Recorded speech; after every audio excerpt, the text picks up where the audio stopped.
joining us for our regular November meeting. We have already opened the meeting formally. We did that and went into closed session. We are now back in open session. The first item I'd like to do is have the approval of minutes. We've had 3 different meetings over the last month, and I need approval of all those minutes. So moved. Second. Any concerns or questions on our minutes? If not, all in favor say aye. Aye. Opposed, say no. Thank you. I need approval of the agenda. Any changes, Randy? The only change was the amendment to the consent agenda and the HR items. Okay. Otherwise, that's written. Move to accept. Second. All in favor of approving the agenda, say aye. Aye. Thank you. So brings us to our public comment. I have 2 individuals who want to speak to us tonight, just so that you're aware of how public comments are, the process. You get 3 minutes to speak. We'd like you to come up close to that microphone. You can sit at the table there. And Ted, our VP here, is going to time you, and he kind of gives you a little nod when you're close to 3 minutes. And we don't kick you out, but we would just like you to kind of stay close to the 3 minutes. So beginning tonight, Michelle McGrath is with us. So if you come forward, please. Either chair. We just want you to be able to be heard because we are recorded. Hi, well, good evening. It's so great to see some friendly faces. I just want to first thank you as a school board and community for advocating and supporting us as a coalition. You are our fiscal agent, and we are grateful for that. For those of you that don't know me, I'm Michelle McGrath, a parent here in the district, as well as the project coordinator for the Waunakee Community Cares Coalition. And I'm here to provide you some insight around the policy 333 that you'll be talking about this evening, and encourage you to advocate for passive consent in our district for various reasons. So for those of you that don't know anything about the coalition and the work we do, the coalition, its vision is for a healthy and resilient Waunakee, and it's around alcohol and drug prevention and mental health. We've been around since 2014, but 2 years ago, we had some compelling data from the Dane County Youth Assessment that we administer here in our district. And with that data, we wrote for a federal grant, the Drug Free Community Grant, which we received 2 years ago. So with that grant, our district receives $250,000 a year that we receive annually to tackle the challenges that are facing our youth in our community around drug and alcohol prevention and mental health. So even though the priorities I plan to share tonight with you isn't around the dollars, just know that having that comprehensive data from the Dane County Youth Assessment and the YRBS would compromise us receiving those significant dollars to serve our community. As for the biggest priority for encouraging you to continue with passive consent in our district, it's simply doing our due diligence as a district to serve our young people. For the sake of time, I'm not going to go into a lot of the data that we gathered, but our young people deserve us to serve our due diligence to make decisions that will serve them the best. So as a coalition, we work collaboratively with the school district to gather data both active and passive consent. Both data points are important, and how they're administered is important. So as you might know, suicide is the second leading cause of death for adolescents, and it's only second to accidents, and primarily those are caused by drunk and distracted driving. Here in Waunakee, based on what we learned through the YRBS and Dane County Youth Assessment, suicide ideation and mental health is a significant challenge for our youth. 70% of our young women in the high school are experiencing a mental health challenge right now, including anxiety, depression, and suicide ideation. Almost 20% of our youth populations considered suicide in the past year. 66% of our seniors text while driving, and 29% of them use alcohol on a regular basis. A lot of the data that we obtain from our students would not have been obtained if we did not have passive consent. And not having this data keeps us living in a paradigm where we keep believing this stuff doesn't happen in Waunakee, or it must be someone else's kids, when realistically it is happening here. Obtaining active parental consent for adolescents to be able to participate in programs is extremely hard. I worked at the high school and I know how hard that would be to try to get consent from all of the students. The data we get from administering passive consent surveys is imperative to the work we do as a coalition. If it wasn't for the data, you wouldn't have me as a resource in the district. You wouldn't have a lot of the programs and services that the grant money provides. And worse yet, you might have another devastating statistic of a loss of a young person in Waunakee. I know I will work hard to make sure that doesn't happen, and I hope you do too. Thank you. And thank you for the work you do. Greg, you kind of know the protocol. Hi, my name is Greg Gintz. I have two daughters in the district. I just want to speak towards the equity statement tonight. And I'm speaking about having a specifically called equity statement, not necessarily the content, which there's some good stuff in there that could be added more appropriate to our mission or vision statement. But previously, equity was defined by our DEI ad hoc committee as pursuing desired outcomes for individual students, whereas equality was rigidly defined as only giving the same resources to every student. And I know for the last 40 years since I've been in elementary school, individual students have received different resources, whether they've been advanced or whether they've needed extra help or whether there's been a physical disability or a learning disability. So an equality statement does provide those things that we're talking about in an equity statement. So what's the goal of equity? Why is using the word equity so important? And I think it's something that has been socially bullied into our society under a wokeism that supplants previous definitions of social engineering, socioeconomic engineering, things like wealth redistribution, racial justice. It's the trumpet word for those types of things.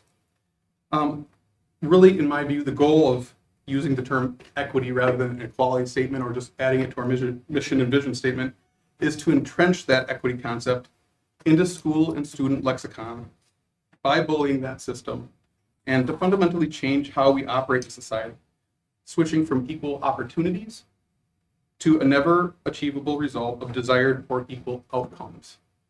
And just because there's many different organizations that provide equity rather than equality statements these days, like I talked about, that's been, in my view, bullied into the system. And just because that, fear of not following that wokeism and it's something that's really an indoctrination that we've been conditioned to having. And because corporations around Dane County have it, or some Prairie or Madison and other schools have it, doesn't mean that it's something that we have to follow and be bullied into using the same terminology. Because equality of opportunity gives those things. And it provides those things, and those things should be provided. And we should all be able to use a lens of intrinsic equal human value when we're looking at each other. And I would just urge the board to not give in to that indoctrination and that. Thank you. Thank you, Greg. Thank you for always greatly participating in the system. We appreciate that. Moving on to our reports tonight, starting with our student reports. I think both Caden and Isabel are back there. Perfect. Welcome.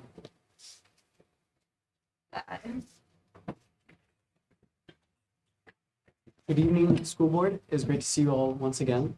And so over the past month, we obviously had Halloween, which was a great success for the student council because we had one of our best drives, which is the Trick or Can drive. And so basically what we do is we go door to door and we ask people for donations of canned goods, anything like that we can give to the Waunakee food pantry. And so this year we raised 1,700 pounds of food that all went to the Waunakee food pantry. Then we had the blood drive last week. In the blood drive, we collected 86 units of blood, which was able to save 261 lives. Student council is now planning on raffling off one of the parking spots at the school as a fundraiser for the student council to be able to afford things, as in like winter formal, we're able to now going to be able to like afford more expensive DJs and stuff like that to make it more exciting for the student body. And then for sports, unfortunately, the football team lost in the third round of the playoffs. This was a bummer for the seniors seeing them lose, but it was good for the juniors and the sophomores to learn how it feels to lose, and they can build from that.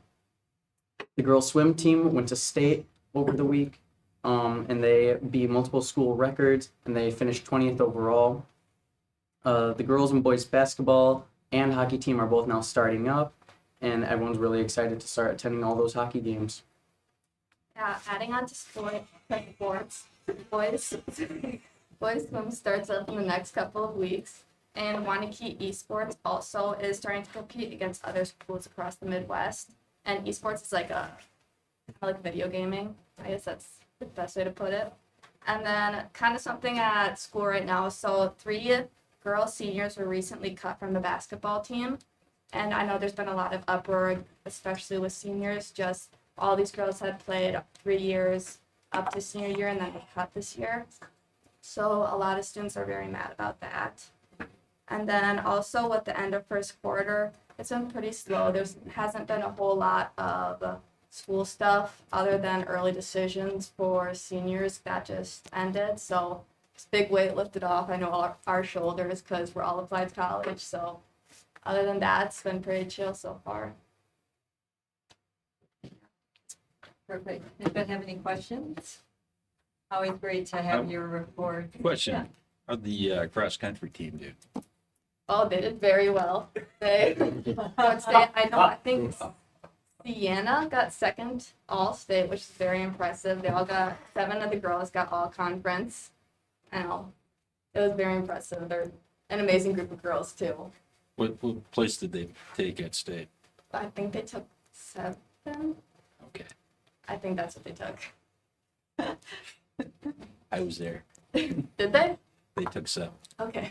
There's a quiz. Yeah, that's good. Back to the past. Izzy, where are you going after this tonight?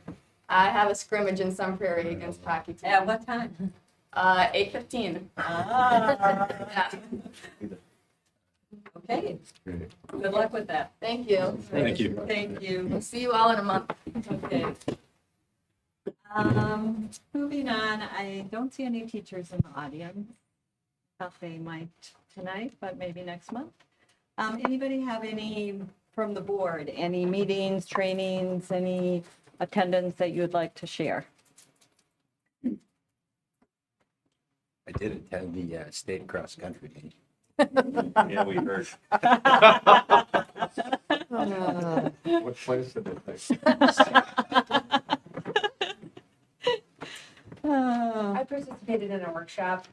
Tim Shell invited me to participate in a workshop for ACT, so it was Oh, perfect. really good to learn about what our options are in terms of testing and standardized testings, and kind of talk to other schools and get a better understanding of what our options are for that. I also took advantage of the invitation to participate in our continuing ed work. Service day, work day for the teachers last Thursday, and developmental designs presented on social emotional learning and did some training. So I was able to participate in some of that, and I provided my takeaways or feedback with Randy and Tim about that. So I was glad to have those opportunities. Thank you, Katie. And I participated last week in the Educational Equity Fall workshop.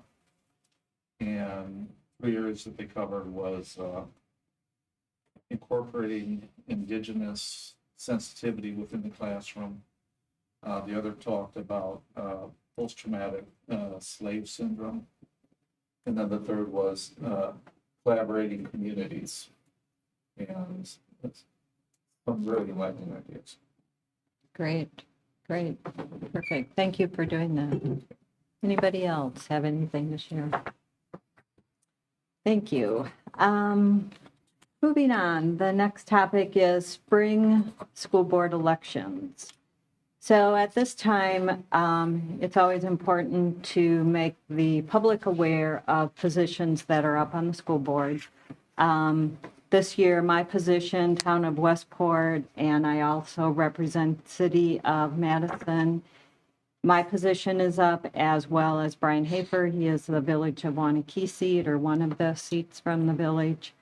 Brian has already made a decision not to run again. He submitted his notification of non-candidacy, so that seat for sure will need some people to be interested in and possibly fill that seat. I am planning to run again, so, but again, anybody could also run in that seat.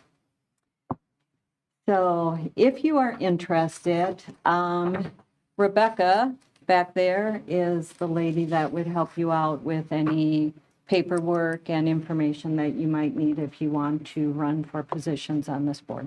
So think about that. Thank you. Anything else on the elections coming up? So moving on to committee reports, starting with facility committee. The only thing we need to acknowledge is that the minutes are in the board book. We have already approved as a full board the subcontractors that we did at one of our previous meetings. HR committee. Judy, are you going to report, or Brian?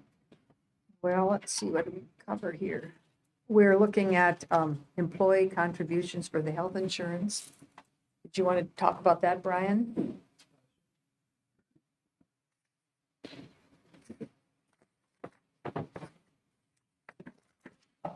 So this is an item that most of you have had a chance to see in detail, either on the board, HR, or budget committee, so I won't go through it in large detail, but the concept behind this is that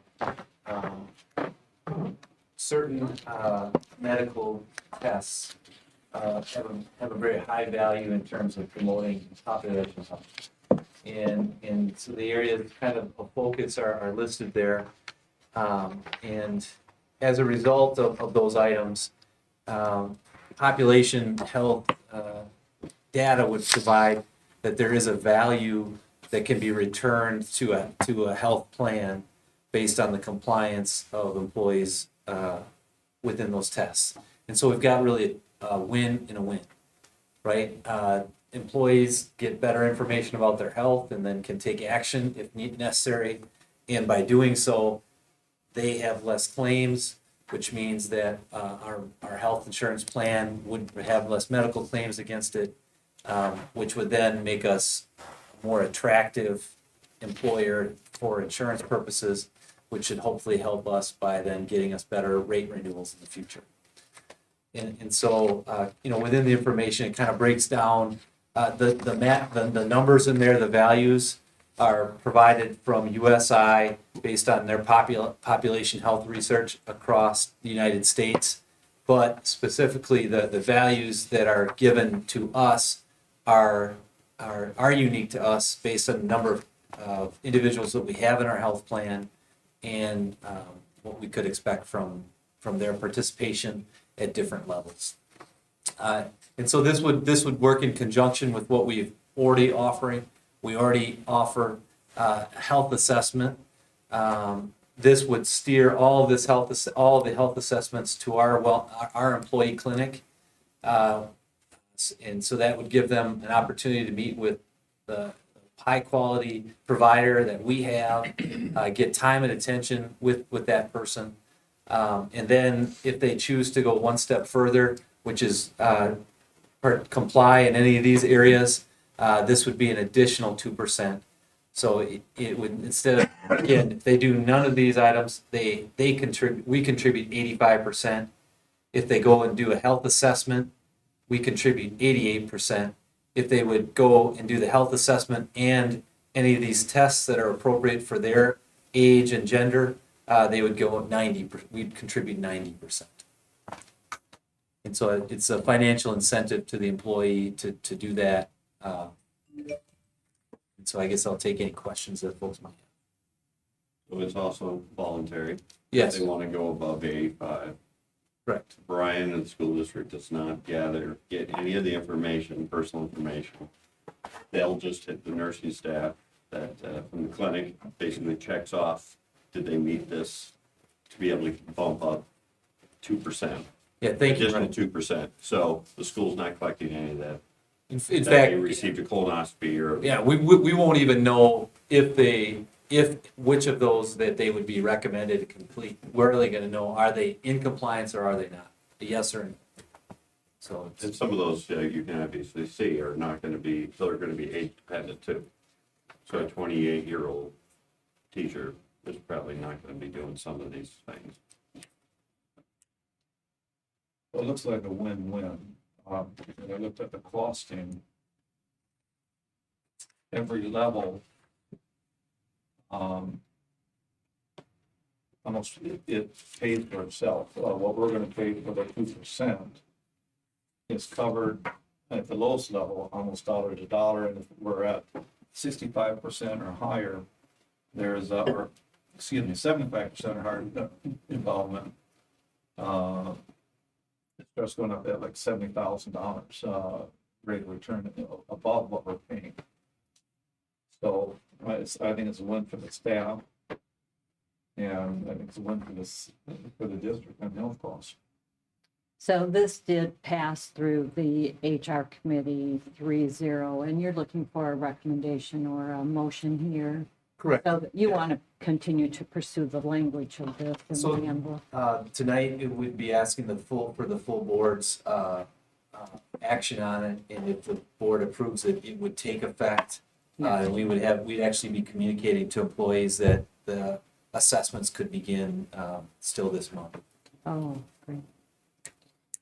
The question that didn't come up in the insurance committee, does this help if we get a high number to be able to take advantage of this? Will that help in subsequent years to sort of balance premiums and costs? The first part of your question is, I don't know of an answer to that for sure. I don't know if actually our participation rate would have an effect, but what would have an effect would be the health of our employees and the number of claim dollars that we have. That I know does. In terms of compliance, I don't know. It speaks to an action like this speaks to our commitment to wellness, which it has been something that we've partnered with Dean Health and SSM to really work on and establish for quite a number of years. And that's what brought the employee wellness clinic to us, is that whole concept of wellness and population health. But the percentage, I'm not sure how that might affect it.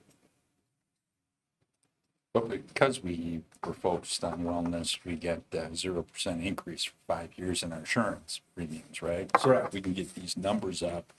It gives us more money to pay for teacher raises and things like that, which is the ultimate goal, right? Absolutely. Because we either spend it here or we spend it here. Compensation is a package of wages and benefits. And if you can spend less than benefits or insurance costs, you have more opportunity to spend it on wages. Couldn't have said it better. So, Motion to approve. Second. Any other discussion? All in favor, say aye. Aye. Opposed, say no. Thank you, Thanks, Brian. Brian. Next is policy committee. They have been busy. All right, who's taking this on? Well, I'll pass up for any point. We're looking for some approval of a number of things in the 300 series policy. One that we're just bringing to the board, the first one I think we'll talk about, which we've heard some public comments on with regards to transfer rates in relation to the district program that we were talking about it in the policy committee, but thought it'd be a good discussion to bring to the full committee. So we don't really have a recommendation coming out of that or more. Yeah, all of our policies that we have in front of us tonight have a recommendation from the policy committee with the exception of 333, which they felt was really important for the whole board to encompass. If I can just ask members of my team, Amy, Tim, Tiffany, and Lisa, just to come forward.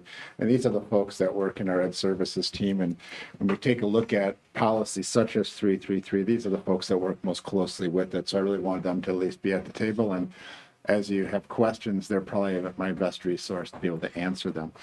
But just to give you kind of a little bit of context, 333 is definitely one that I think we felt administratively is really important for us to have as a district.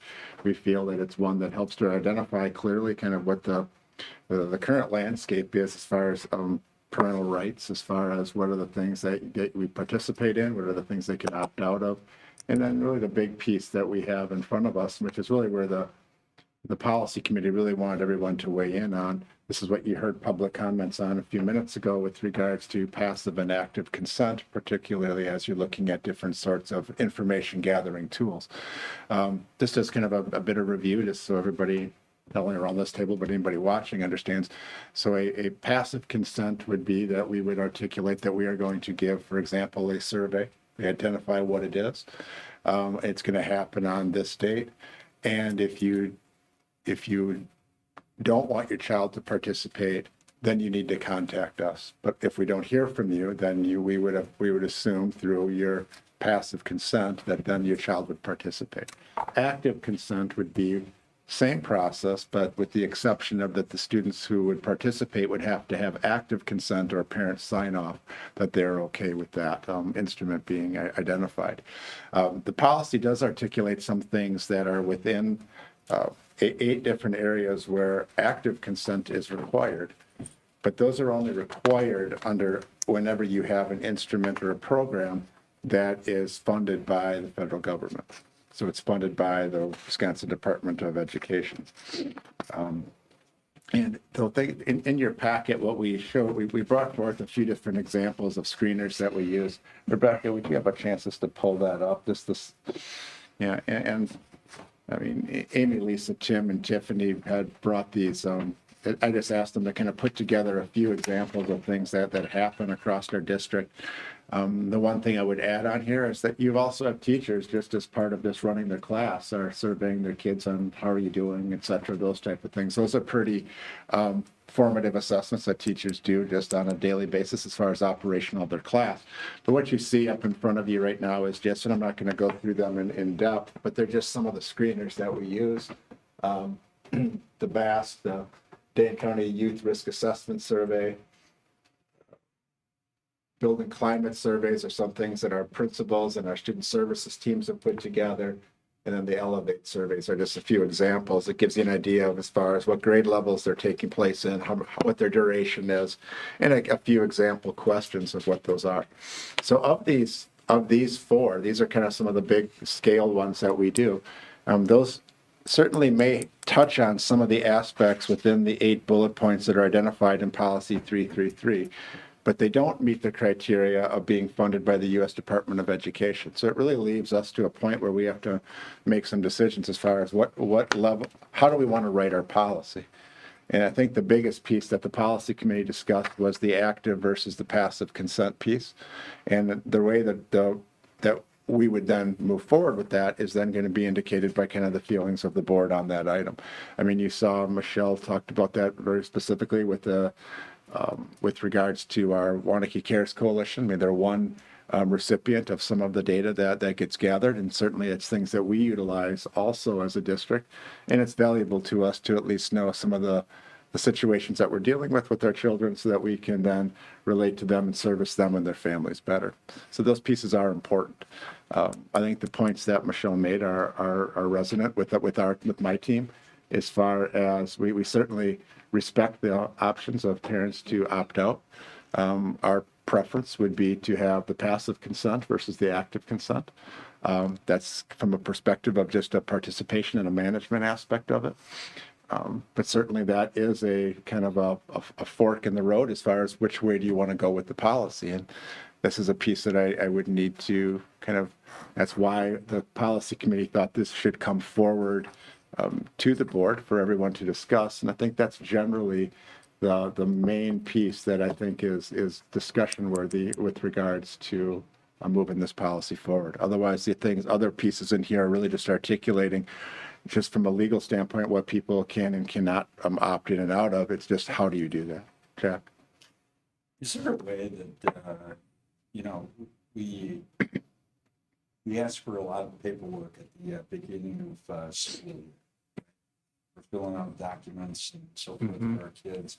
Is there a way at the beginning of the school year that if a parent said, I don't want my kid surveyed, because it appears that we're doing a lot of surveys. Can they opt out at that point? And it would seem to minimize, the survey going to each parent. You're talking about like at registration time, can they just make a determination of, do I want to participate in surveys in general or not? Right. I mean, I think that there's because we do definitely ways you can certainly, I think, do that. I mean, we have them from an operational standpoint, the answer to that's yes. Is the piece that, I mean, it's really on both of it. And this is what we talked about at the policy committee. I mean, the management of it has its pros and cons on both sides. I mean, if you have someone who's opting out, we have to make sure we know who's opting out. If you're opting in, then we have to know who's opting in, and then how are we going to orchestrate those? So that is it possible, Jack? Absolutely, it's possible.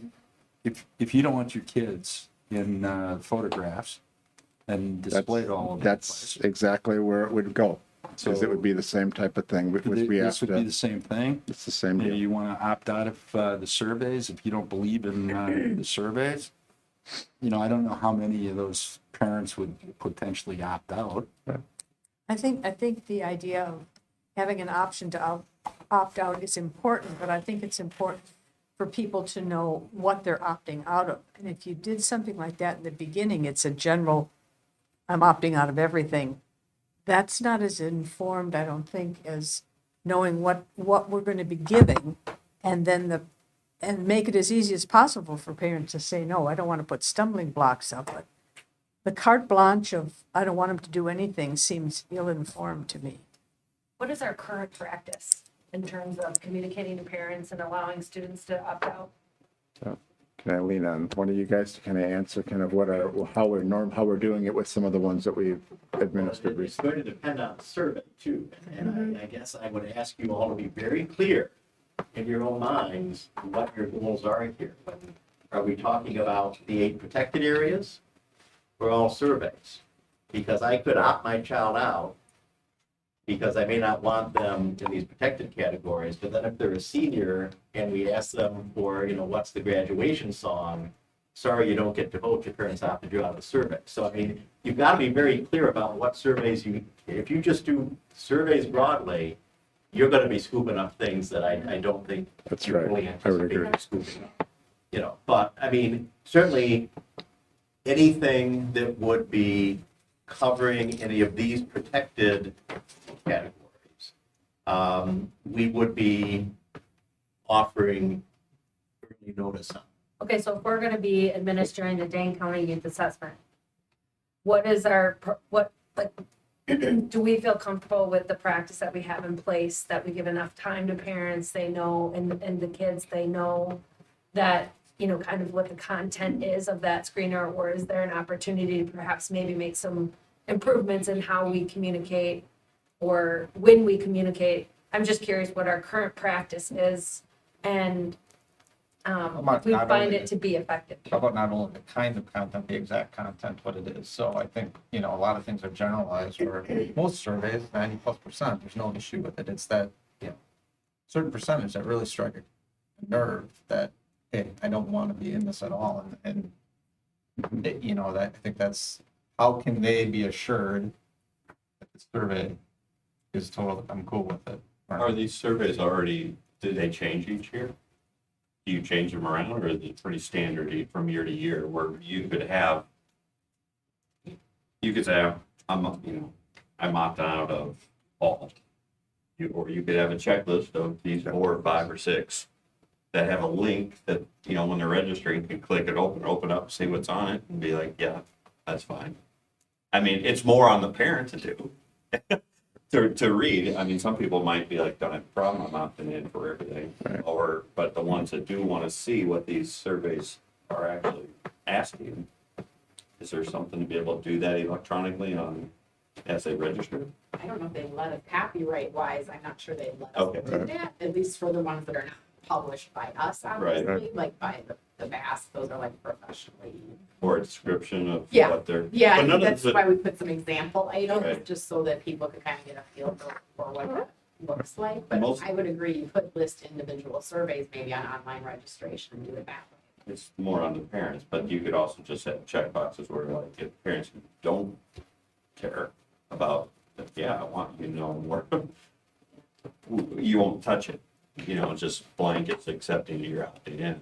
But Um, Oh, but these surveys are all about school environment, district environment. It's not about home life or anything, is Oh, it? no, the Dane County Youth Assessment or Youth Risk Behavior Assessment that asks questions about how much sleep you get, do you do drugs, do you have sex? I mean, that's why these four are listed here, is because they aren't just about the school environment. Right. Um, So I'm curious on Katie's question, interrupt you. what is the process? So I think it depends on the survey. So let's just pick, let's Yours isn't pick specific. This Yeah. one. So if you were gonna do the Dane County Youth Assessment, what is our process? A letter would go out to parents several weeks in advance. Okay. And it would explain that they could opt out, and if they wanted to opt out, they would contact their either principal or student services people, or list who they needed to contact to opt out. So that would be sent out several weeks in advance. Like an of the infinite campus email.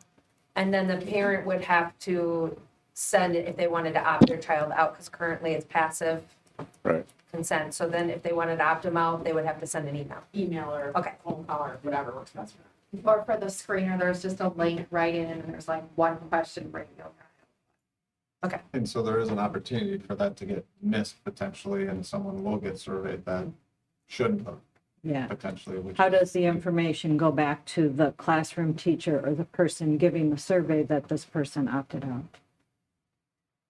So mostly it's housed within the school itself. So there's like a master list of the students who are opted out and then however they're going to administer it. So for example, the universal screener is largely organized by the school psychologists at each site-based assessment. So the school psychologists have that list, and then when they send it out, if it's a link, they wouldn't receive that link. The student would receive that link. Or the classroom teacher, if it's a paper, would know not to administer that assessment to a student who's opted out.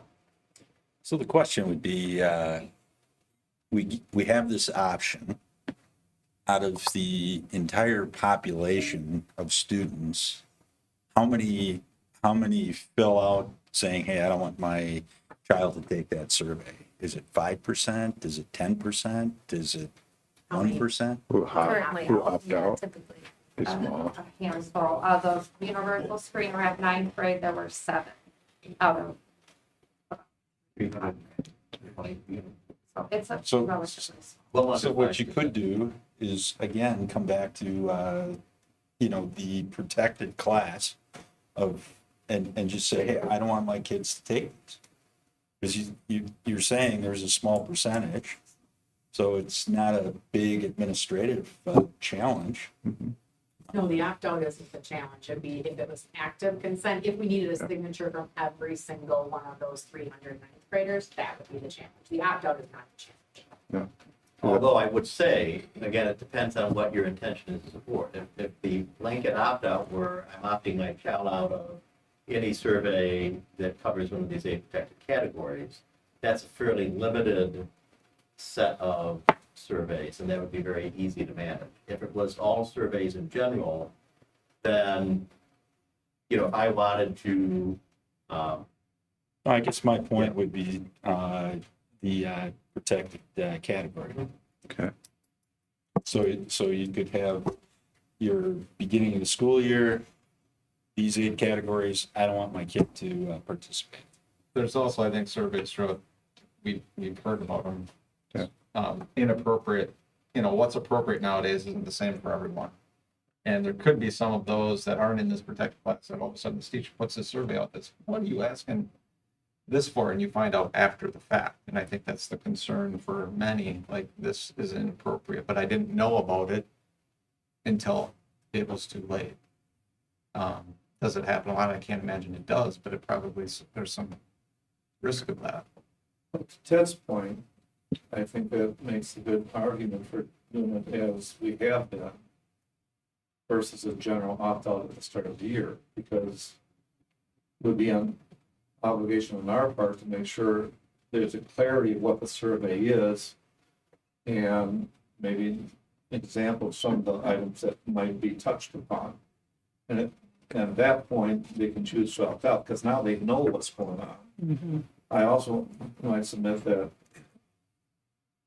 this list might change depending upon circumstances beyond their control. And so to have a general, a specific list of these are the surveys at the start of the year, I think that'd be cumbersome and misinformation. The thing that I would like to see,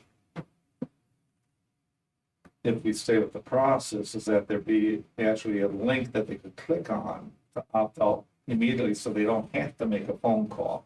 They don't have to generate an email. It takes them right to the site, and I think technologically that would be pretty simple to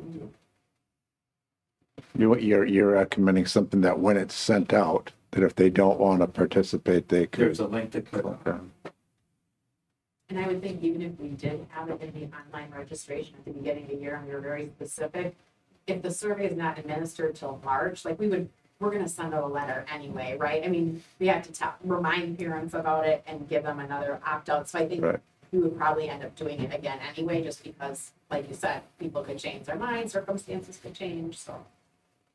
I think too that communication is really important. I certainly understand the value of conducting these surveys and ensuring that we are addressing the needs of our students.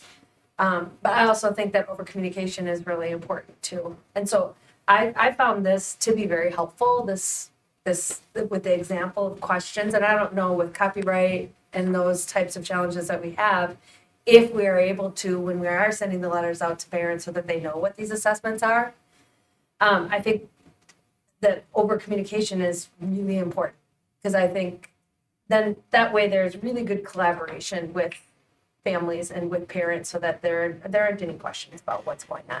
So I think that the way that this is listed out here, I don't know if that's feasible when we send it out in the letter, if we can say these are some examples of the questions, and I don't know if that's doable, but I think it's important. Information is power. Are those examples good representations? Probably with the end of your survey, you probably have these 5 really innocent ones, and then, oh yeah, those are examples, but not all the examples. We got some that are. So how are these surveys administered? Are they online? I mean, again, I wanted to dispel the assumption that all of these surveys originate at the school or district level. I mean, when Mark was a teacher, if he wanted to give an end of year class feedback survey to his kids, would that be something where we would want Mark to provide prior notice home, and then if the parents wanted to opt their child out of the end of year survey feedback for Mark's instructional practices, is that something do we want to have that kind of come down to the classroom level? I mean, I think you just need to know what your goals are as a board in that area. I mean, the things that really originate from the district level, and really things like school climate surveys, that's one grain size, and those tend to be fairly predictable. But if we were to open it all the way up, and I hear what you're saying, Ted, we would have to really do a lot of teacher education and training around kind of what the parameters were and what our expectations were for lead times. And again, we can create centralized opt-out systems for the district and school level, but to try to extend that down to the classroom level certainly gets a little more complex. I think we need to, if we're not going to have teacher surveys sent out in advance also, Then as a district, we need to identify what kinds of questions might not be appropriate to be asked of the students. I know we had some concerns from start of the year surveys that got into personal information and offended a number of families. And so I have a concern about that as well. So if we're not going to include those in, then I think we have to come up with a protocol for what can and can't be asked by individual teachers. So is it the questions, you don't want the students even reading the question, or you just don't want, because they don't have to answer the questions, they don't want to. But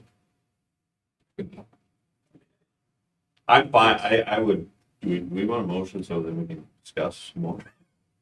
I would like to keep passive consent on this. I think there's a handful of people, and I think it's way too much in terms of, but I think we need to work on communication and make sure that everyone knows what these are. But, you know, for 7 or 10 people that want to opt out of everything, I think it's much simpler to deal with that than to. I would agree. I'd like to there's keep it thousands. passive, and I agree with Judy. People need to know what they're opting out of, and it should be every single time that you have a survey. They need to understand what the survey is that they're opting out of, not in favor of a blanket one at the beginning. Sorry, I didn't give Ted a chance to answer. 'Cause I mean, is it the question, or is it just they feel like they have to answer the question? If it talks I about think sexual for some, they feel it's activity or- probably invasive. It's not your place to be asking it. It's an inappropriate place to be asking this. It's not, maybe it's a level that our kids aren't at, you know, this age appropriateness. Right. That's different for everyone, right? So, wait a minute, how did that get determined to be age appropriate? I'm not even discussing that with mine, and I have it in a survey. Right. Things like that, where it's, yeah, good point. You gotta, so if you make it passive, and I do opt out, it's one, ensuring that that is followed through, and it don't accidentally get through to that person. You're gonna hear about it, and if you don't accurately reflect what the survey is, and I find out after the fact that that wasn't even, you know, Right. you're gonna hear about it, right? So, Ted or Randy, as I read this policy, it seems to be telling me that essentially, in terms of opt-in or opt-out, we're following federal and state law. Generally what it's, yeah, what the policy is basically stating is that we have to do an active opt-in on those 8 categories Correct. if we're receiving funding from the U.S. Department of Ed. The ones you're seeing are not. The other part of it is if we're not receiving funding through the U.S. Department of Ed, then it's there's multiple policies. Right. Basically, the differentiation is then what do you do? This one states that it would be passive consent, and that's how it would roll forward. If you decide that it would be active consent, then there's another version of this that just has that language differently.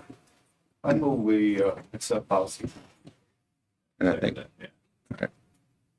Do you have any conditions on that? We're just accepting it as a passive with no. I think with the recommendation, but I don't know how we put that. In a policy.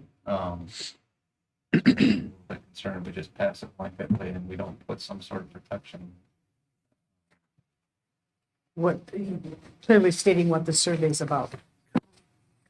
correct. Is it, I mean, it's something that you'd like to see. I think, I forget if Katie, you mentioned this document. I mean, some additional information that specifically kind of outlines what it is, when it's given, frequency, who's getting it, and in this case, we kind of talked about sample items.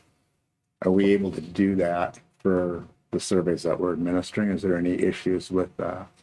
And then it gets I to would say Ted's that point. just aligns to our current practice. Right, So what we send a letter, it describes all of those things and the option to view, right. ones that aren't, copyrighted, have the option and the opt-out at the same time. How many Yeah, surveys the do we purpose do? of these, I mean, if somebody's going through it and they don't want their kids being asked about sexual behavior or drug use, I mean, it says right there, and that's probably an opt-out, that family. You know, but if they're just doing risk assessments of emotional, they may be for some, but they might be okay with that.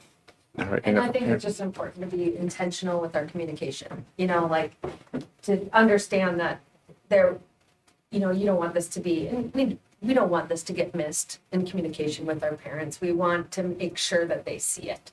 So just with that, you know, that intentional focus on making sure it's on the top of the Friday newsletter, or it's, you know, in an email, or it comes out in however, like there's multiple ways to communicate, because things can get lost, and then, you know, that's when. How many surveys do we do a year? Assessments or surveys? Jim's gonna come back with a survey thing. So, I mean, you know, again, I think, you know, the number of large-scale surveys and screeners conducted by the district or schools is relatively small. But, you know, one of the examples we have in here, and it's on the second page, you know, is the Elevate. Now, the Elevate doesn't intersect any of the 8 protected categories. We have it up there as an example, but it's not covered by the federal law. That's something that we have some teachers using at the intermediate, middle school, and high school level as a rapid cycle continuous improvement assessment. So they will give that to their students multiple times a year. You assess your students, you look at your lower conditions, you debrief with your students, you make an adjustment, run that for several weeks, reassess to see if you're moving it. So, you know, how often do we give a high school climate survey? We would give that once a year. How often do we give a senior exit survey? We give that once a year to exiting seniors. But then at the classroom level, you may see more things. And, you know, certainly if there's a concern about the content of the classroom level surveys, it'd be good to get more information around that. We probably can go back and look at the information we're providing to teachers. You know, if you're considering doing a classroom survey, just remember, here are the 8 protected areas. And then if there are other considerations where people have concerns, we could work it into that so teachers could have that when they're considering whether to give one. So, I mean, again. But, you know, when you look at the Elevate, that's building climate, that's within our building. You know, we want to figure out how are we improving, right? So I think, you know, I think we have or we've been given the authority for, you know, working with you guys to run the district. Right. So we got to figure out how's the district working, climate surveys, things like that.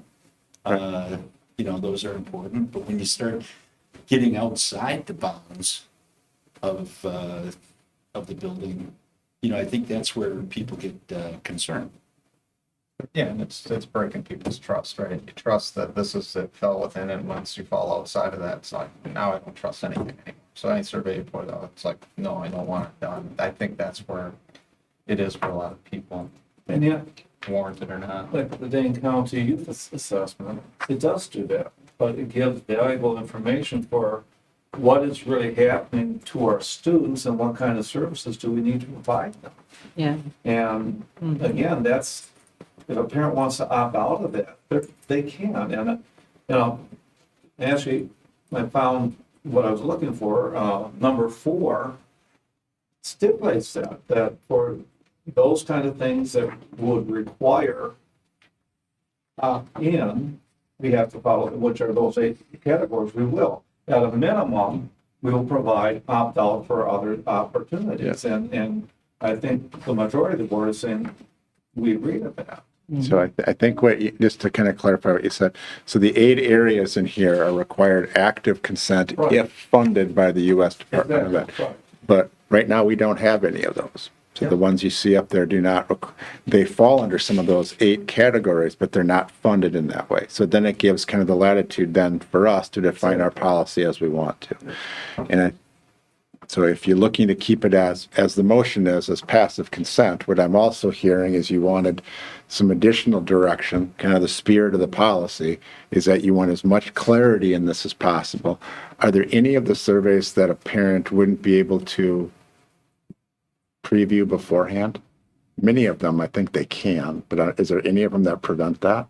So copyright or no copyright, if they touch on one of these 8 protected areas, we administer them, Right. we have to make them. Correct. So that's the other piece, is then making sure that so part of this is under the passive consent is the communication, the clarity, making sure that there's timeliness in advance to do that. And then I think the other piece I heard what Ted touched on was if somebody does opt out, make sure we have a strong process to make sure that that's adhered to. Okay, so can we let anybody in the audience speak?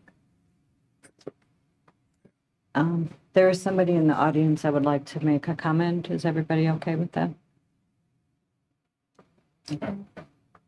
Okay. All right, go ahead. I just wanted to say that we're one of the families that opted out. We did find out what the questions were on the survey, our daughter. And in our family, it was really inappropriate. She wasn't even considering having sex. Who she'd be interested in having sex with, or some of the other questions were, how much do your parents drink a week?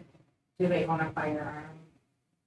My daughter was really upset with the information she told us that, and I was really upset too. And from then on, we've been asking her out of surveys. But I think if parents really knew those specific questions and how they impacted their families, that they would be really upset. And that's the trust we're talking about, Ted. And you have to go in to see those surveys. You can't just ask for a copy to be emailed to you. It makes it very difficult for a parent to even know what's going on in our schools. And to me, my daughter was so upset that she got the card and it was the first thing she got. And that wasn't decent because she wasn't even thinking about having sex. And when you ask someone on an 8th grade survey, do they like to have sex? Who do they like to have sex with? How do they identify as themselves? That gives them the idea it's okay, that's an 8th grader. And in our house, it's not. Thank you. I just want to state that I think it needs to be easier. These are not anonymous surveys because they're taken on their Chromebooks. So they tell the kids that they're confidential and anonymous, but they're assigned to a Chromebook so they know who's speaking. And that is another indication. All right, thank you. Thank you. I just wanted to comment that I think Mark's idea is a great compromise. They're not made active consent, is that each survey, when it goes out with that notice, has a hyperlink you can click that opts your kid out. But in addition to that, I think it also needs to have a hyperlink to as much information as possible. Because on the basic 3, that was one where you have to walk in and get the paper copy, don't leave the office with it because of legal copyright issues. And I get that. I went to the company and read it all. But I understand why they don't just send it all out. But having a hyperlink to that informational to know as much information as possible, because after I read the basic, it wasn't only 20 questions, but it was a whole teacher side of an assessment. And I looked through the whole thing, and I actually emailed the school psychologist and said, please have my daughter do this survey. Because after I got the information, I was confident that it was an appropriate survey for my family. But having as much information, and when we say that the surveys are available, but you have to walk in, that makes it very difficult. It really does. Thank you. Thank you. So we do have a motion on the table and a second to pass 333 as is. Any other discussion? All in favor, say aye. Aye. Opposed, say no. No. So Ted and Jack. Thank you. So how do we make sure some of these, I guess it's up to you guys to make sure that these follow things are included as best as we can. Yeah. The hyperlinks, whatever. I think it's a great discussion here tonight. I think it gives us some guidance as far as what's expected, and we'll kind of meet about it and determine how we can kind of go forward and address that. And it may be a piece that we can bring back at some point through a committee just to say kind of what we're doing, how we're doing, and if there's concerns that come forward, as I know that there have been some, we want to know about those so that we can continue to improve where we're at. Well, I think too, with teacher surveys, I think that's further discussion on how we can make sure that they're doing what we should be without doing what we shouldn't. Right, understand. Yep, we can talk through that. Great. Thank you, guys. Thank you. All right. Want me to just keep walking through them here?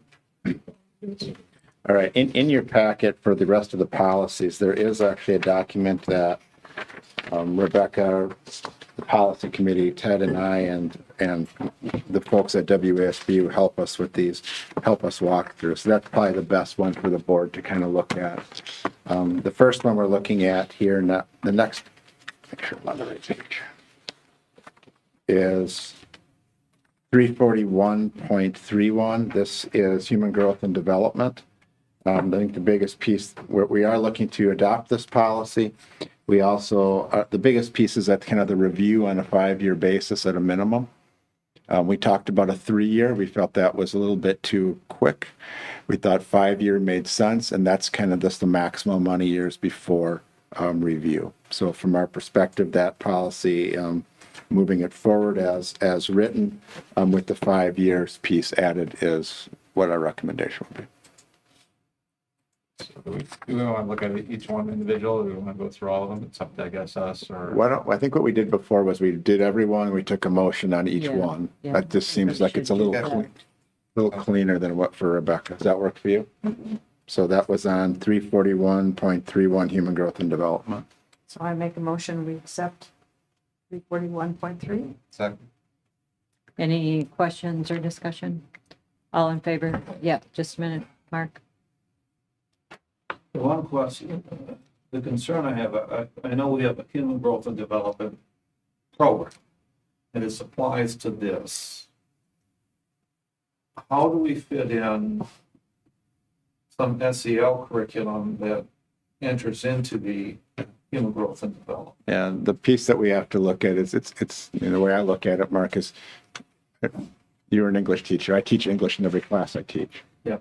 I can't just say, well, now I'm going to teach this outside of the human growth and development and title it something else. So human growth and development is the curriculum. If it says we're going to do X in 3rd grade, it doesn't mean we do it in 2nd grade because we title it under something else. So that really is the driver of what that curriculum is when it should happen, regardless if it's within the tight reins of the human growth and development unit or it gets pulled into something else. Does that answer your question? Question, are we teaching human growth and development in kindergarten and 1st grade and 2nd It's grade? actually a required item by law. So this is actually a piece that we have to have a human growth and development. So some of that is, that's part of what we have a committee that is structured that went through this a few years ago, looks at all of the different levels and then makes a recommendation to the board. So it's all things that are then viewed by that committee from an appropriateness level. And then that's what moves But forward. again, the parent can opt out. This is one of the options that people can opt out of. Yes. So with the general school operations, Yep. this is federal, you look under that with human growth and development, and it talks about a school board may provide instructional program in youth human growth and development in grades kindergarten through 12. May. It doesn't say that you have to, it's up to the boards to make that determination from what Sure. I realize and I'm looking at it. So I don't know if it is an actual, you have to, it unless I'm reading it wrong, it says may. Yeah, we talked about that this morning, and then there's a couple, it says may, or if they choose, If they, or. right. So I don't know where, if I've been, Yeah. I've heard that, or I mean, Right. and hear that it's a requirement, and I didn't know. Where that falls. That's a good, I don't know that offhand, Ted. I mean, I think that the human growth, and there's definitely pieces within the guidelines that talk about how you have to do this and the process for doing it. I think opting out of it, I mean, personally, I think the human growth and development piece is something we should be teaching. and should be included somewhere within what we're doing. So I would advocate that even if it truly is a may, I would still argue it is something that we should do. I don't have an answer to that one. I mean, I can look that one up if that's something that Yeah, I you'd like think, more because I information. couldn't answer it myself. I said, well, I would table this, send it back to committee until we get clarification on that. Let's go back. The question is human growth and development required? Because as Ted was pulling up the state statutes, it says a school board may, as opposed to must. So off the top, I don't know that unless you have an answer to that. Yeah, so it is the case that school districts do, it is a district choice whether or not to offer human growth and development instruction. If a board chooses to, and I'm not aware of any that don't, but it is an option, then the state identifies certain topics that must be included. And so, for example, one of those would be STDs, now often termed as STIs. Peer pressure on decision-making, there's a variety in there. So, you know, if a school district opts not to teach human growth and development, you're opting not to teach any of it. And so, but then if you do choose to teach any of it, the state is saying, well, here are the mandated topics. And then you could choose to offer. Thank you, Tim. But yeah, it would be the board's choice now. And at some point, the board did decide that, that's a question I had too. Like, this board sat around and said, we're going to do it, or was it, board just said, you're going to be doing it? That's what I didn't know the answer. Yeah, and I think the answer to that it's probably been This done predates for all 40 of us. years. Right. Well, This before our I guess the question would be, Is it? you know, can, you know, under the law, if we choose to do this, which we have chose, is there, you know, can we say in 5th grade or 6th grade, this is when this is when, you know, this is going to happen. It speaks to age appropriateness Right. as well, but Yeah. it's all, you know, it's kind of subjective as well. So I think as Tim shared, so if you choose to do this, you then have requirements to follow through it. Your question is, if you have a topic you don't want to teach, that's the prerogative of the board to decide what that is. That's why there's the language in there that says if there's any substantive change to the curriculum, it has to come back through the board. The other piece is that it requires then a community committee that helps to review this. That's the every 5 years piece.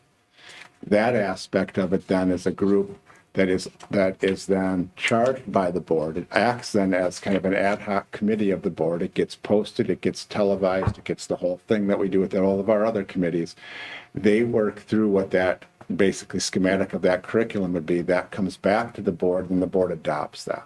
So that's what occurred 3 years ago, Tim? 2 years ago? Happened, the study process was 2019 and 2020, it was Approved in 20, right. So then that's what's in place right now. And then at least in 5 years, we have to come back and revisit it. If there's a substantive change within there, the language that we chose at the committee level was that it had to come back to the board. But it does give the board power to do different things within that curriculum. And this is also one, as you stated, that parents can opt out of. But no, I appreciate you bringing that. Prior notice, they have opt-out and the right to inspect. One of the few areas, curricular areas within state law, you have those kinds of. Right.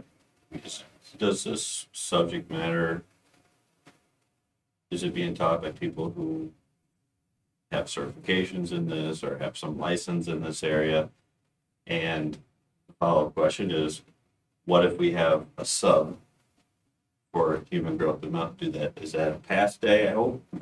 And you're not putting a sub in there to try to talk to people who are not trained to present on this material? So I would say the answer is it depends on the grade level. Yeah. You know, it's laid out by grade. There's really not much ambiguity. And usually what's introduced in what grade, that is a matter of local control. That's something you have approved as a board for this district. You know, most of the content at the middle school, high school level is delivered through our health classes, which are taught by licensed health educators. Now, in the current teacher shortage, if, we lost a health teacher for a year, could I guarantee you that their long-term sub would have a health license? No, I can't. Would that be a reason not to teach the health class, including human growth and development? No, it wouldn't. So, I mean, I wasn't talking that's long-term one sub, scenario. but The other scenario is if it's the fourth grade unit where we're talking about beginning of changing bodies, that's very team-based. I think principals would deal with that on a case-by-case basis, either shifting when it was presented for a class, or maybe looking at all the teachers of the team and maybe making a coverage modification. So, thank you, Tim. Can we just kind of back up? We had a motion on this and we had a second. But then Jack wants to table it, but we never got a second on tabling it. And we would need to vote on that first, tabling it, I believe. And I think your motion to table it was not having clarity on that. piece. I Right, think and- Tim answered that. Yeah. I think it provided some good information, and Yeah. I'm okay with it. So my understanding is we will revisit the human growth and development curriculum in 5 years. Well, Probably. 2025. Minimum of 5 years. Probably Minimum. 2 years. Actually, 2024. Yep. Right. It started. Okay. Because it's Oh, almost a okay. full year process. Minimum of every 5 years. If we adopt this policy. Yes. Correct. So, So right now, we don't have a policy that directs that. So when we did it this last time, it had gone many years before it was revised. So this prompts it to be continually revised every 5 years. so Jack, are you okay with not tabling it and going back to, because we hadn't had a second on that? And got a second, so. You're okay? Fine. Okay, he's still smiling over there, so everything is good. But we do have a motion on the table to approve this, and if there's no more discussion, all in favor say aye. Aye. Opposed, say no. Okay, thank you. Okay. The next item is 341.3 rule. This is one with regards to parent request for exemptions. Our recommendation is to repeal this policy because it's addressed in 333. Motion to approve. Any questions, discussion? All in favor say aye. Aye. Opposed, say no. Okay. That was a fast one. There you go, working on it. 342.1, this is programs for students with disabilities. We do have a policy on this. Our recommendation is to adopt the PRG version of this and insert Director of Special Education as the area, as the person who'd be responsible. Motion to approve. Second. Any discussion? All in favor say aye. Aye. Opposed, say no. All right. 342.2, this is homebound instruction. Homebound instruction is for a student who's just not able to come to school for various reasons. I think there's actually a piece, can you pull the policy up for a second, Rebecca? Because I think that the one that's in there, we made a few changes I just wanted to articulate. What we had actually looked at here was homebound instruction for regular education that may be provided at the discretion of the Board of Education for students. I think we were looking to remove that. Is that correct, Tiffany? And we were also going to remove the 30-day requirement because this has to go through an IEP process, and the 30 days could give the impression that you're trying to truncate what the IEP process is. So from our perspective, it would be provided. You could either, I would say, be provided probably either by the superintendent or designee in the first line in the yellow, and then remove the 30 days. Just because of All right. So I think only maybe have 2 of these scenarios in the district right now. Right. For medical reasons. All right. So to pause it, so it has to come to the board, I think that's a piece that I should be able to give that, or I can designate that to Tiffany. And then also remove the 30 days because that could be in conflict with the IEP language. Motion to approve. Second. Any other discussion? Thanks, Rebecca. All in favor say aye. Aye. Opposed, say no. Before we went on, with this, with that one up, Yep. it also applies to 8 different policies we're looking at. I would highly recommend that we reformat this kind so it goes along with what we approved from the WASB. Okay, can you pull up the policy again, Rebecca, the same one we I just think it looked just at? looks awkward in our policy book to have two different formats of Oh, yeah, stating. that's, Oh. I will be working. yeah, We're just Yeah, we talked a little bit. Okay. yeah. flowing through these so Yeah, fast yeah. that some of them aren't getting there. Right. I am working. Yeah, so you will see everything will be in a standardized format, Okay. once we get That's kind of caught up. something, yeah. All right, which, 342.7, is that my next one, Rebecca? Yeah. Yeah. All right, services and programs for English learners. This is one we actually, I'm just bringing it to your attention. We're not doing anything with it. We're just keeping it. We actually rewrote this one this past summer, and we're agreeing to keep it. So that's just an FYI. Going on to the next one, 342.8. This is with regards to Section 504 plans. This is for students with disabilities that are not part of our IDEA special ed programs.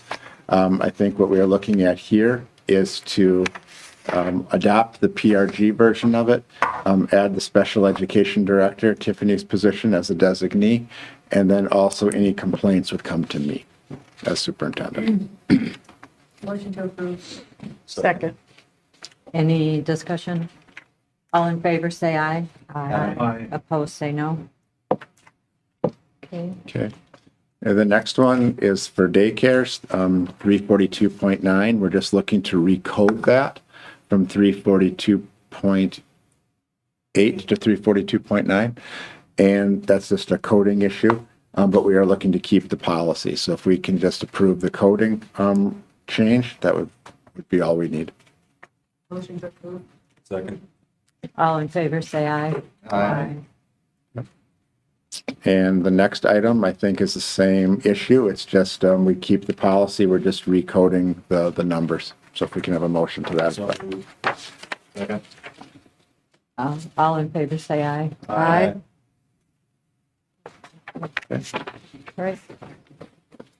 All right, the next item is 342.11. This is one that we are looking to keep, but we are looking to recode it to 342.10.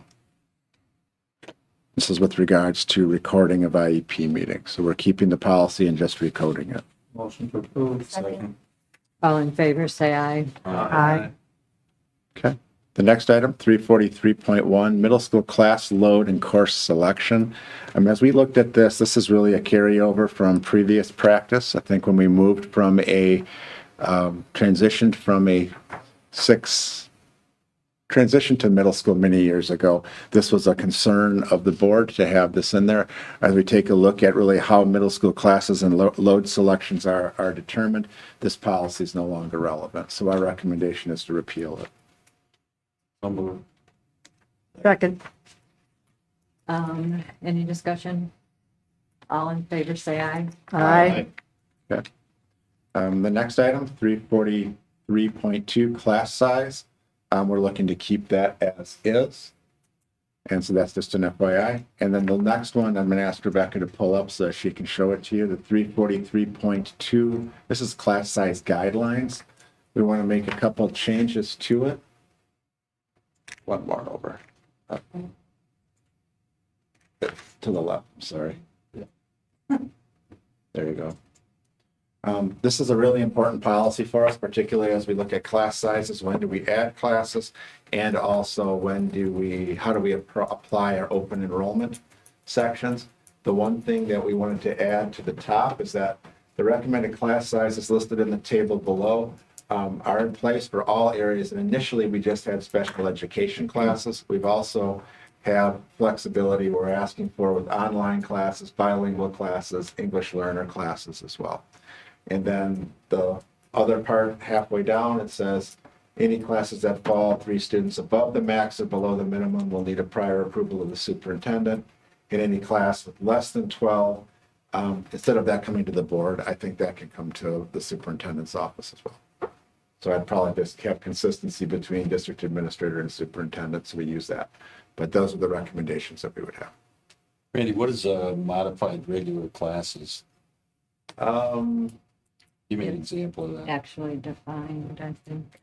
Is that, If you scroll up, Rebecca, I think it is defined think it in is. the bullet points.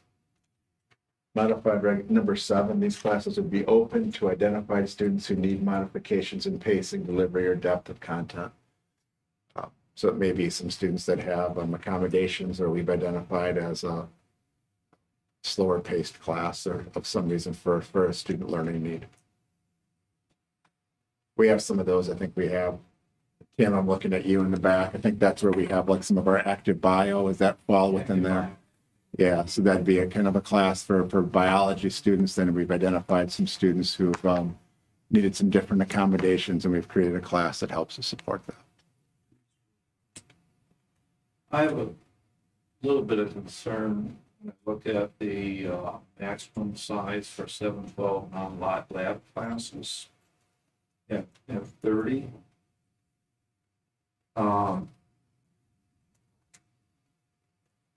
In terms of teacher workload, in particularly in ELA classes, there's a huge difference in take-home work when you have 20, 25, or 30. And there could be other classes, I'm not sure with math class how that works out, but even, it could affect how you're trying to do your teaching within the classrooms.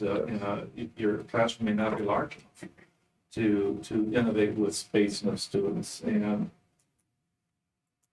30 just seems like a large number to me. Question, how many classes do we have at 30 right now? There's a few that are at the 30 level. I mean, I'm not sure exactly offhand how many sections we have at that. That's something we could bring back to you. It is also our maximum. We try not to go there. But certainly we do gravitate there. If you move it down, that's one we would need to bring back. I would recommend some areas of study as well, because that could have FTE impact once you start playing with the class size numbers. But yeah, we do have some that are at 30, and if that's information you'd like, we can bring back to you. Do you want to have that before you act on this policy? Sure. I think we can act on this and bring it back and modify it if we choose to. All right, that's fine. Yeah, I think it came up in budget, those class sizes. I think Tim did. I had asked that question, and it came through budget. And I felt that they were really at a good space right now. I know, I mean, when I left teaching, they were all up in the 30s, but I think that they have kind of settled down a little bit, but I know that information was available just yet this fall. Yeah. So we can bring that. I mean, if you're comfortable approving it, we can bring back the information to you on class sizes. So moved. Second. Any other discussion? All in favor of those guidelines, say aye. Aye. Opposed, say no. Okay. All right. Thank you. Thank Thank you you, for your Bud. patience with all the policies. We'll have another batch next month. It's an editing thing. Sure. So moving on to the budget committee. We just have some revised minutes. The action was taken at the October 24th special board meeting, so these are just the minutes from the meeting prior. Okay, perfect, thank you. Curriculum committee, We have one item that we're bringing to the board today, which is a need for approval for a course proposal to extend the Mandarin Chinese sequence through level 5.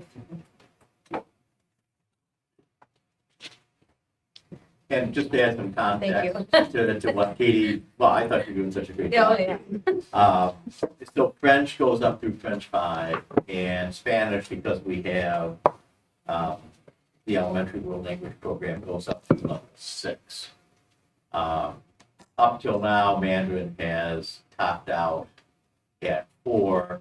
There may have been 1 or 2 students over the years we would accommodate through like an independent study option. But a few years ago, we introduced Mandarin at middle school. So as these students are moving up into high school now, we are seeing more students who would benefit from a level 5 class. So this is in response, and this is not unexpected. We expected this day would come when we added the middle school component a few years ago. So this is kind of the downstream effect. In what year do you think this class would, take effect? Next year? Probably, potentially as soon as next year. Off the top of my head, I don't know how many juniors we have in 4 right now, Brian. And I have to say, we have one instructor. She teaches all of our in high school. It's over 100 students. It might be necessary potentially have 2 levels. So for example, 4 and 5 meet in the same period and then have differentiation occur. That's not out of the realm of possibility simply because we live in a time of low teacher supply. There are areas where there is a shortage. Then we have Mandarin Chinese. So, our ability to add fractional FTE is non-existent. So, but that's probably how we would go about doing it, at least initially. And then if it got to the point where we're looking at a section of 15, then we begin. Are they required to be licensed teachers and teach, or is this Oh, yeah. part of a qualified? No, this is, you have to, world language, you definitely have to have the relevant license for the language that you're instructing. So is this a shared teacher with a? No. This is. When we began this more than a decade ago, we were doing it in cooperation with Middleton Cross Plains. And in the initial years, we did share an instructor with Middleton, but that was unbundled probably 7 years ago. So what are the implications? I don't see any financial implications on this. Well, the financial implications are minimal simply because we're not going to, so for example, there are other areas where you might see a new course proposal, like social studies, for example, where we could go to the market and if we needed a 33% instructor, even today, we might be able to secure a 33% instructor. There is no such thing really in this market as a 33%. So we would either be at 1 or 2. So we anticipate for the foreseeable future it's 1. And then if we cross the tipping point, then we would. For the purposes of this, we don't anticipate a staff. Motion to approve. Second. Any other discussion? All in favor, say aye. Aye. Thank you. Opposed? Thank you, Tim. DEI committee, last committee. Just a brief sharing of what happened in the last meeting. Michelle McGrath came in from the WCCC and shared student data that had been collected the previous school year and identified areas of concern were at-risk behavior, lack of belonging by a significant number of our students, concerns with bullying and assaults, and then mental health. Michelle will be collaborating with our high school social studies people who are working to plan and organize the Belonging Conference that will probably take place just before spring break. We do have something to bring forward, and that is the equity statement. If you could bring that up, Rebecca.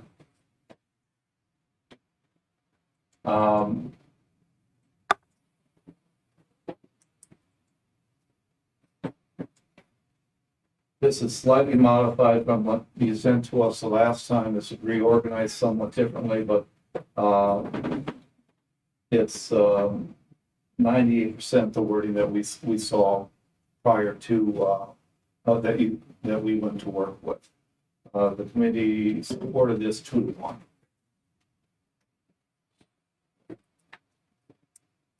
And I was the dissenter because I think, again, coming back, we should have a statement for the entire district, not just, a statement.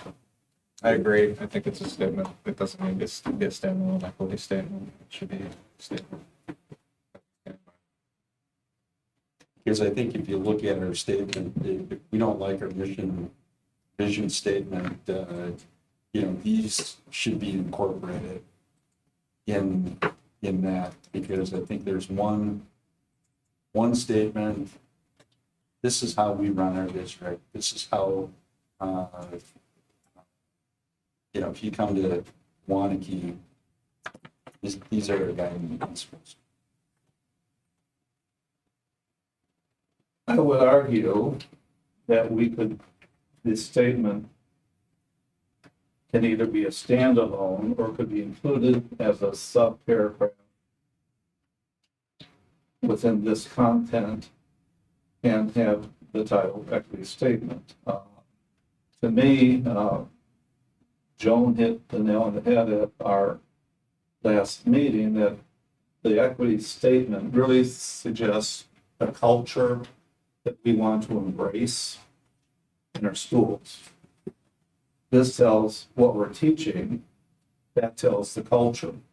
Looking at some business organizational statements, they might have equity statements or they might have cultural statements, because the culture to the business is as important as what they do.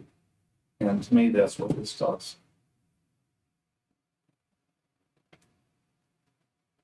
Well, then we should label it a culture statement, because if you don't think the mission and vision is a guiding principle of the district, and you feel we need to put some type of culture statement, standalone statement, then it should be a cultural statement. What are we afraid of with using the word equity? What are we afraid of, or And why not do we using need? it. What are we afraid of and not using it? I Why do think- we have to go and use it when, what is it that we're afraid of that we don't use it? Well, I heard it again today at our hearing session with one of the elementary schools, that they need to hear that the board is supporting us. Right there. No, yeah, right here, that says it. Doesn't have to have a title to it. Well, We're supporting everyone what are we- regardless. This whole thing talks about providing equity to our students, and equity, No, it says everything right there, what it's providing. yeah. And when you get into this situation, where is it here?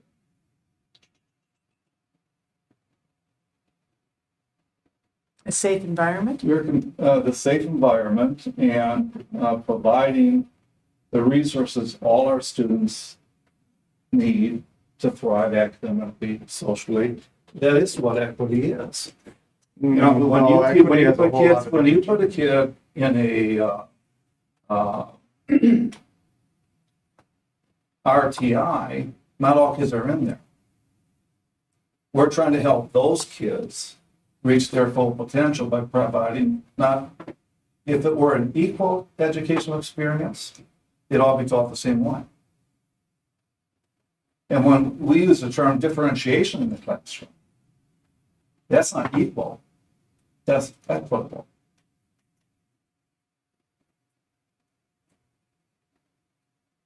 But we're currently providing all the resources so that kids can excel. Are we not? You brought up the RTI. We've got our RTI resources so that those kids can excel. We've got, I think, when you look at experiences, it's all the experiences that kids bring to school. Some kids take their kids to Europe. Other people can't afford that. They go to some camp. So, I think inside the building, we're already providing the necessary resources so that kids can excel. It's just, we can agree to disagree. Can we put this in as paragraph 2 of the mission statement? Sure. Well, I think it needs to have the equity statement labeled, just like we have vision statement, visionary aspirations. But I see it as part of the vision statement. That's what we're doing. I don't want it to get lost in wording.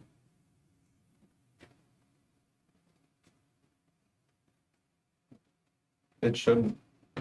Those are pretty important statements. Yeah, and so is this. It's a good add-on to those are our mission statements. I think there's more in that statement and this one that speaks to more than just equity. But yet you're labeling equity. It isn't all about equity. It's about a lot of other things too. But we're putting that into a box of equity that it doesn't need to have that. And I think when you look at it, we strive to create a culture of dialogue acceptance. That's a vision too. We're striving for that. And that speaks to equity. Well, it speaks to a lot of things. Well, I know our teachers have asked for a statement that supports them and what they're doing. I think that statement does it. Our students have asked for a statement that helps present the culture of inclusion. This does that. I agree. Yeah. And I think it needs to be labeled as such so that they see it not as engulfed in something, but this is what we support. I agree. I mean, I like the paragraph. I see it as encompassing everybody, not just our students, but our faculty, staff, our families, our community, and stuff like that. I think it will get lost. Just put it as the second paragraph in a business statement. They won't read it. Who's they that won't read it? I think if they see, you'll have a group that sees equity and say, I won't read that either, right? Families. I think if you don't place with that, you'll get more people reading it, just from the. Ted, do you think it would be more helpful to label it as diversity, equity, and inclusion? No. Just with both of you guys saying label it, we're putting labels on so many things that I feel it's a wrong thing to do to label things. That's exactly what this is doing. It's putting a label on something that we feel it's more than just an equity statement. Well, then why don't we take vision statement off and visionary aspirations? Let's have a bunch of words up there that people can choose to read. Okay. I think the label or the topic heading pulls attention to what that particular part of this page deals with. I think there are people who go look for it. I mean, it's not houses to people that come into our neighborhood and they're like, what's your website? There are people. And they'll look at it and they'll decide. It's just one more thing. They can decide. It's their choice. But I think it does say something to our culture about this. A basic mission statement of what school's supposed to do. But I understand your point as well. Can you go back to the first, that other page? The mission statement. To me, that's a little terse. It's like committed to children, committed to community, committed to excellence. What does that mean? To me, this makes more sense to say this is our mission statement. To have that at the top, or then your vision statement. I think there's just, like you're saying, there's a lot of labels. I think the meat is in the paragraph. That's why I think our mission statement doesn't mean anything to me. The vision statement says something, and the aspirations, it's like a slogan. It doesn't have any educational value, that slogan, to me, but this stuff tells me what we're going to do more. So I don't want to lose the meat of what we're saying here. Let's make it our mission statement. I think that's a whole nother topic. And the discussion is how you're going to arrange all this. We were just talking about putting one in. But I think if you're going to review that whole thing, that's a process. Reviewing all three. where they fit in. I would like to see it as a separate statement at this point. Because as this, I will call it awareness of how to kind of, bring forth some of the issues that kids go through and teachers go through and community and everybody. I think as this awareness has evolved of recent, more and more people are looking for organizations and what they're doing around those topics. And I think having it stand alone at this point is important. It may all evolve into one as time goes on, but as I said at the committee meeting, I think our vision statement says what our ultimate job is. We need to prepare kids for what is going to happen next in their life. This statement is more the culture of how we want it to happen. How do we want to include people? How do we want to treat people? How do we want to be treated? I see, yeah, like you said, that this one's personal, the other one's mechanical. Yeah, exactly.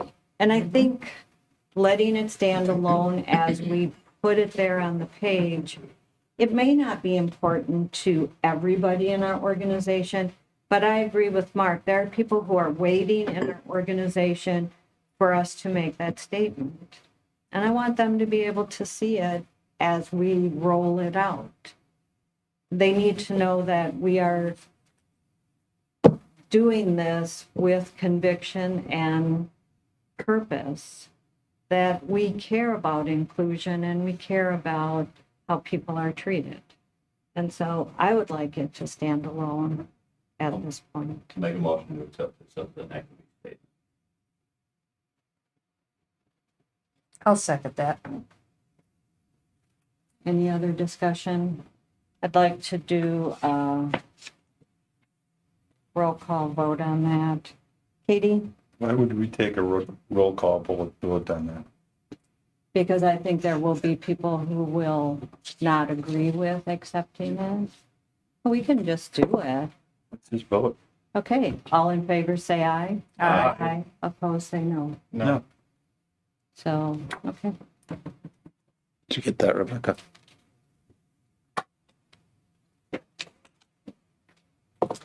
Moving on to administrative reports, recommendations. First item is to review the November 8th referendum results and the next steps. We have two things here tonight. One is the official canvas. Thank you, Rebecca, for helping to lead that, and Judy for being part of that. If you want to just pull that up for a second, Rebecca, that just shows you the official totals per each of the precincts and how the vote came out. If you want to go all the way to the bottom, you can see that both of the questions were approved by the community, so we are in the process at this point of moving forward. Thank you to the community for their support of those, and we'll work very hard to meet your expectations for those. Our next steps, though, is really moving very quickly, and I'm going to invite Chris Michaud from EUA to our table.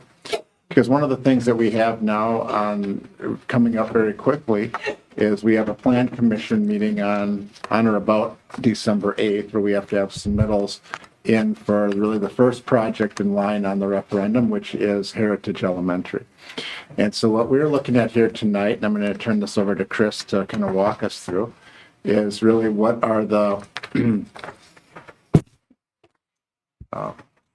really some of the pieces that we're watching that we have designed so far, and particularly looking at just an overview again of the floor plan that you've seen previously, and then looking for a little bit of feedback on some of the color palette items for the exterior. So with that, Chris, I'm going to turn it over to you, and I know you printed a few things so that we could see some things on a different level to make sure that the colors came out the way you intended them to.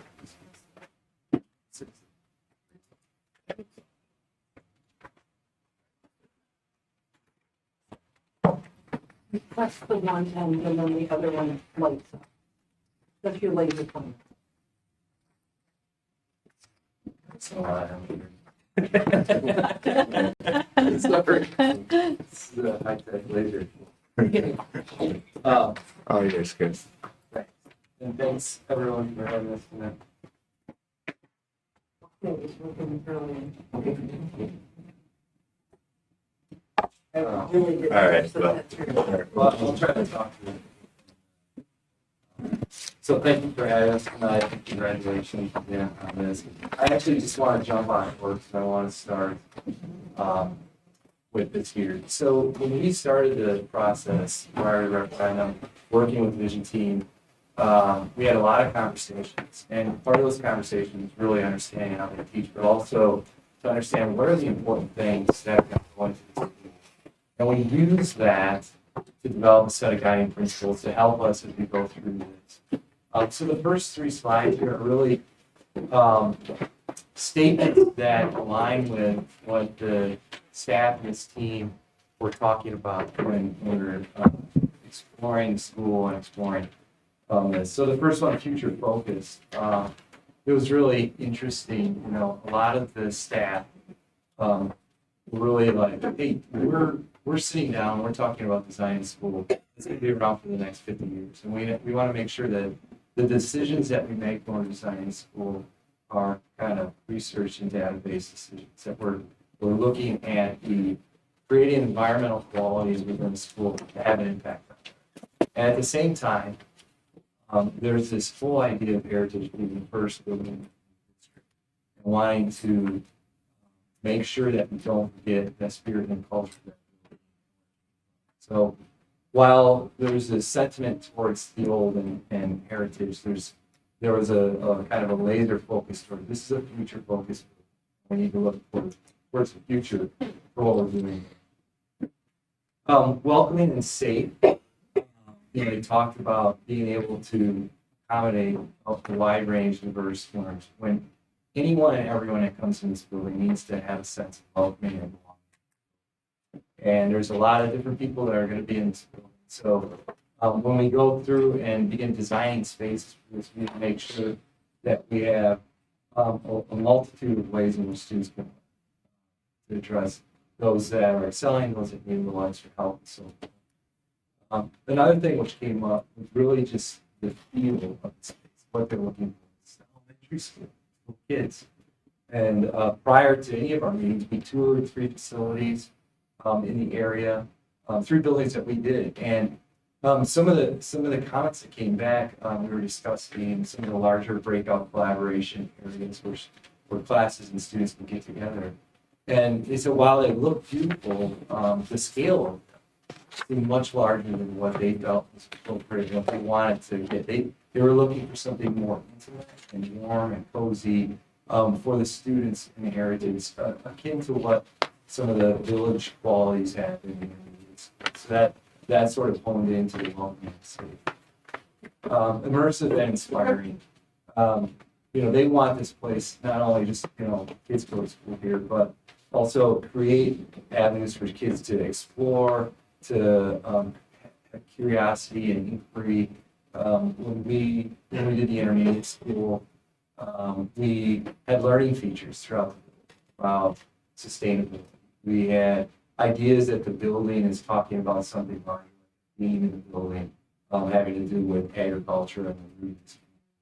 And we use color and pattern and things like that. So we're looking at ways in which, when we design this facility, we can create that kind of sense when students come in, they can question things, they can have areas where they can get their hands wet, things like that. So those were some things which form the basis as we look into starting the design of the building. So I'm going to back up. And essentially, I'd like to start with just going through the plan stuff. I guess if it's okay, I can do everything and then we can just open up for questions after. Fine. Feel free to interrupt me too. So I'm going to actually, if you don't mind. That's great. Well, since I'm on the planner here. Something like that. Yeah. I'll get out of your way, Chris. Thanks. So I know prior conversations, there's been a lot of discussion on the site Just so everyone's aware, we have had a meeting right after the referendum passed with the village. There's police, fire, engineers there. They've been introduced to the project. It wasn't a formal submittal, but we, as Randy indicated, we'll be making a formal submittal in early December for a January meeting. So this was kind of a preview for them to kind of understand what was going on in the project. They seemed very receptive, had a couple questions on certain things that we're going to get back. We have also had a TIA, a traffic impact analysis done, which is an update to the previous one, which we're having them revise because they were under an intention that traffic was going to work slightly differently on here. So there's a couple things they're going to check. And that was actually a request of the village as well. So that's underway right now. And we talked about the upcoming plan commission. So when we look at the site, I know there's been a little bit of talk about, well, how's traffic going to work on the site? That's really one of the big issues.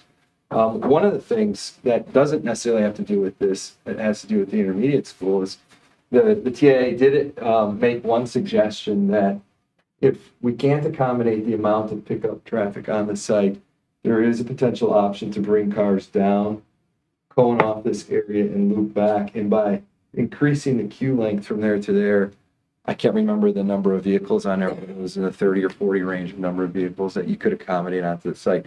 So that's something that the district could actually implement now, or when they choose to see if that makes an impact, if they need to do it. The other thing is that as the board's well aware of, these two schools will operate on different bell schedules. They're separated by about 15 minutes to an hour. So that will help tremendously, and that's reflected in the TIA as well.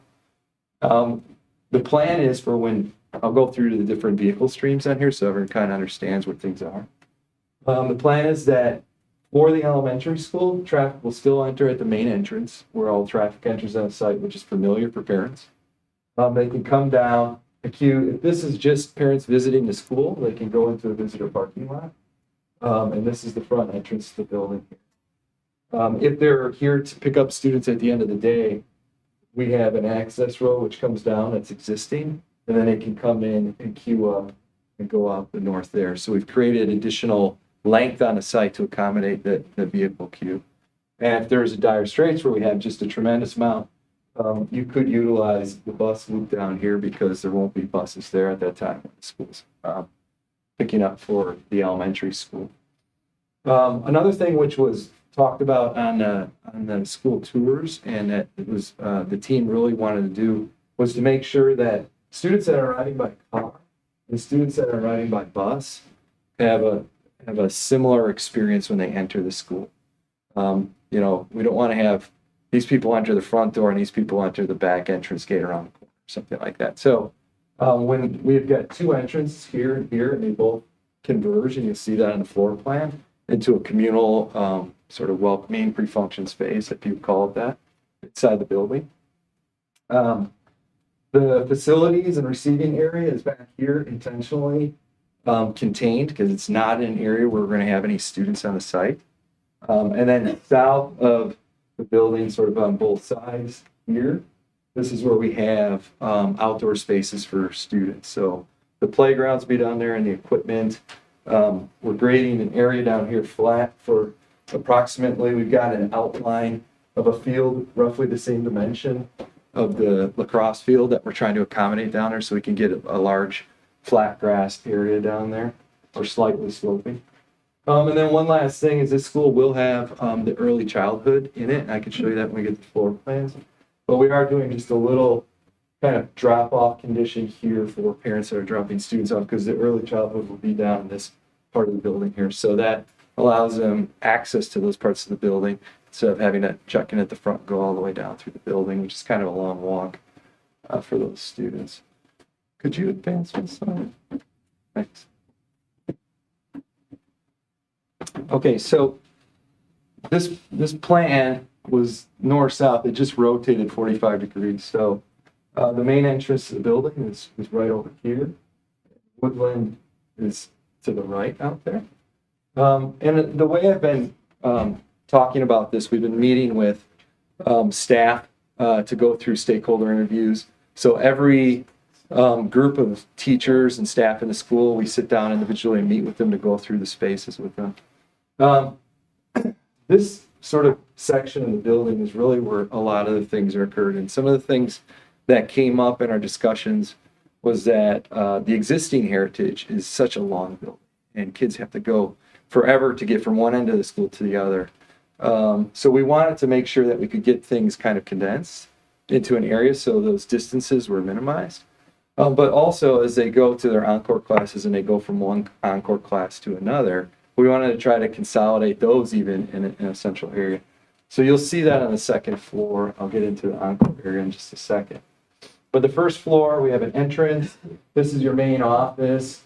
This is kind of an entry pre-function area, and this is the bus entrance and car entrance. So they come out here in the center here. If you have events in the gym, that's kind of a public space where people can gather.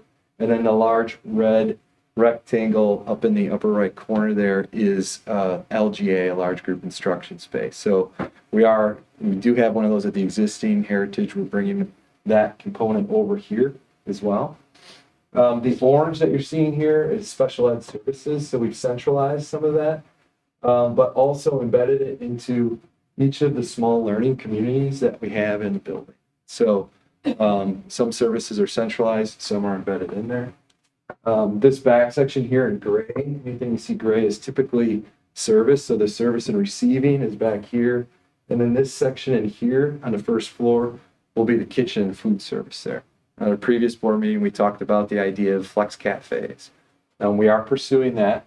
And what you see here is on the first floor, these three communities will serve these two flex cafes here. So that way students will be able to eat together as a class in essentially their community or by it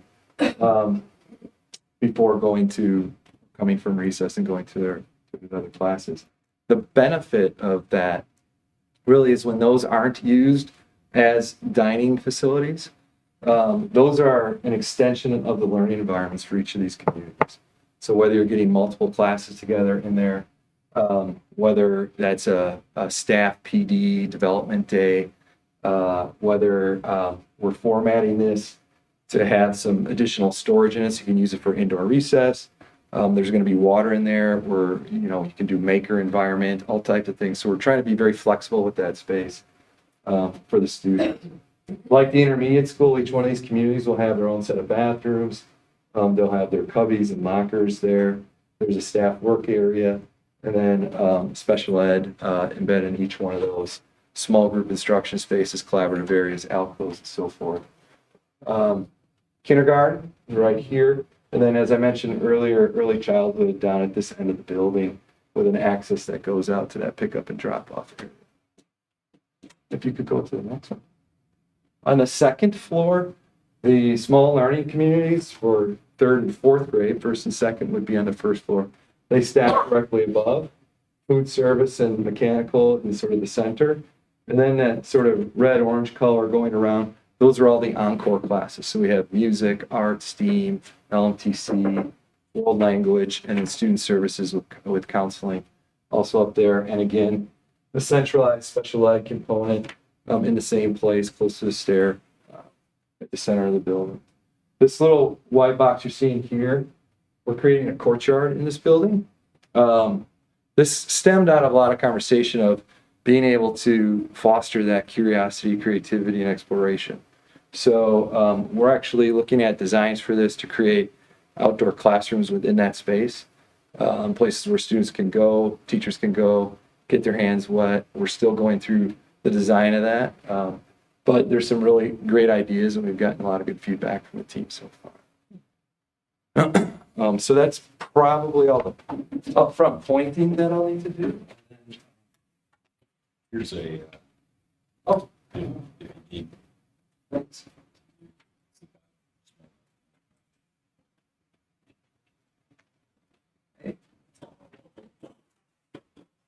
Boy Scout. I should have. Okay, so we talked a little bit about the guiding principle. And one of the things that we always like to do, and we like to start with this quote, every design is a better story, is really try to tell that story. And the story we kept hearing was that you know, heritage. It's the first building in this community. It has a history. It has roots. And what we thought was, what if we played off this as a theme for elementary school kids? And we could say, you know, this building's story is roots and shoots. And part of it stemmed out of the sign that's in the Heritage Elementary School, the roots of Waunakee education. And there's all this talk about wanting to make sure that we hold on to our roots, yet look towards the future in this facility. So we were kind of spinning off that idea of, you know, I guess it's fun, right? Roots and shoots, and got into this idea of, you know, growth and possibility, and the idea of a seed. And if you think about the anatomy of a seed, you know, there's everything in a seed. The seed has everything it needs in order to grow. The only thing that it needs, and it can lay dormant, the only thing it really needs is the right environment. So we feel that, you know, this facility can tell that story, that continuing the roots of Waunakee, but also creating a place for the kids of Waunakee to thrive and grow and create a lot of possibility. So this theme of organic, you know, grow plants, trees, and so forth took shape. Then we began to think about, you know, what are some possibilities inside the building, maybe, you know, and I think these are just kind of starter images of, you know, maybe there are certain things with pattern that talk about patterns in nature, or with regards to the origin, maybe there's a way in which we can create a history wall or a timeline that sort of, you know, talks about education in its district and starts with heritage. You know, the colors lend themselves to being things that you might find in a garden, right, or plants and things like that. So we began looking at that, looking at, you know, just thoughts or ideas of what we could do. And when we look at the exterior of the building, we thought we'd begin to try to, you know, emulate the idea of this natural roots and shoots, but maybe a less obvious way, being very kind of subtle with that. I did put those sheets there just in case, you know, the screen here, the colors might have been off or different. But essentially, you know, what we're thinking is a similar approach to what we did at the intermediate school, using color and using pattern and subtle gestures to kind of tell that story. You know, at the intermediate schools, patchwork window patterns, talk about farm field patterns that we see from above. It was the color of harvest, you know, that you see in the materiality. And here we kind of wanted to play that idea of, you know, trees and plants, and, you know, so we started with kind of like this idea of a, you know, kind of a green and natural palette that goes along with that. Maybe we can look at window patterning that emulates patterns that you see in nature. That maybe we can have fun with the columns by slanting them just a little bit and making them seem a little bit more organic than the straight brick columns that you see, you know, a modern office building or something. So this is the main entrance to the building, and, you know, so as parents come, they can park up in front here, and there's a drop off which goes along the front here.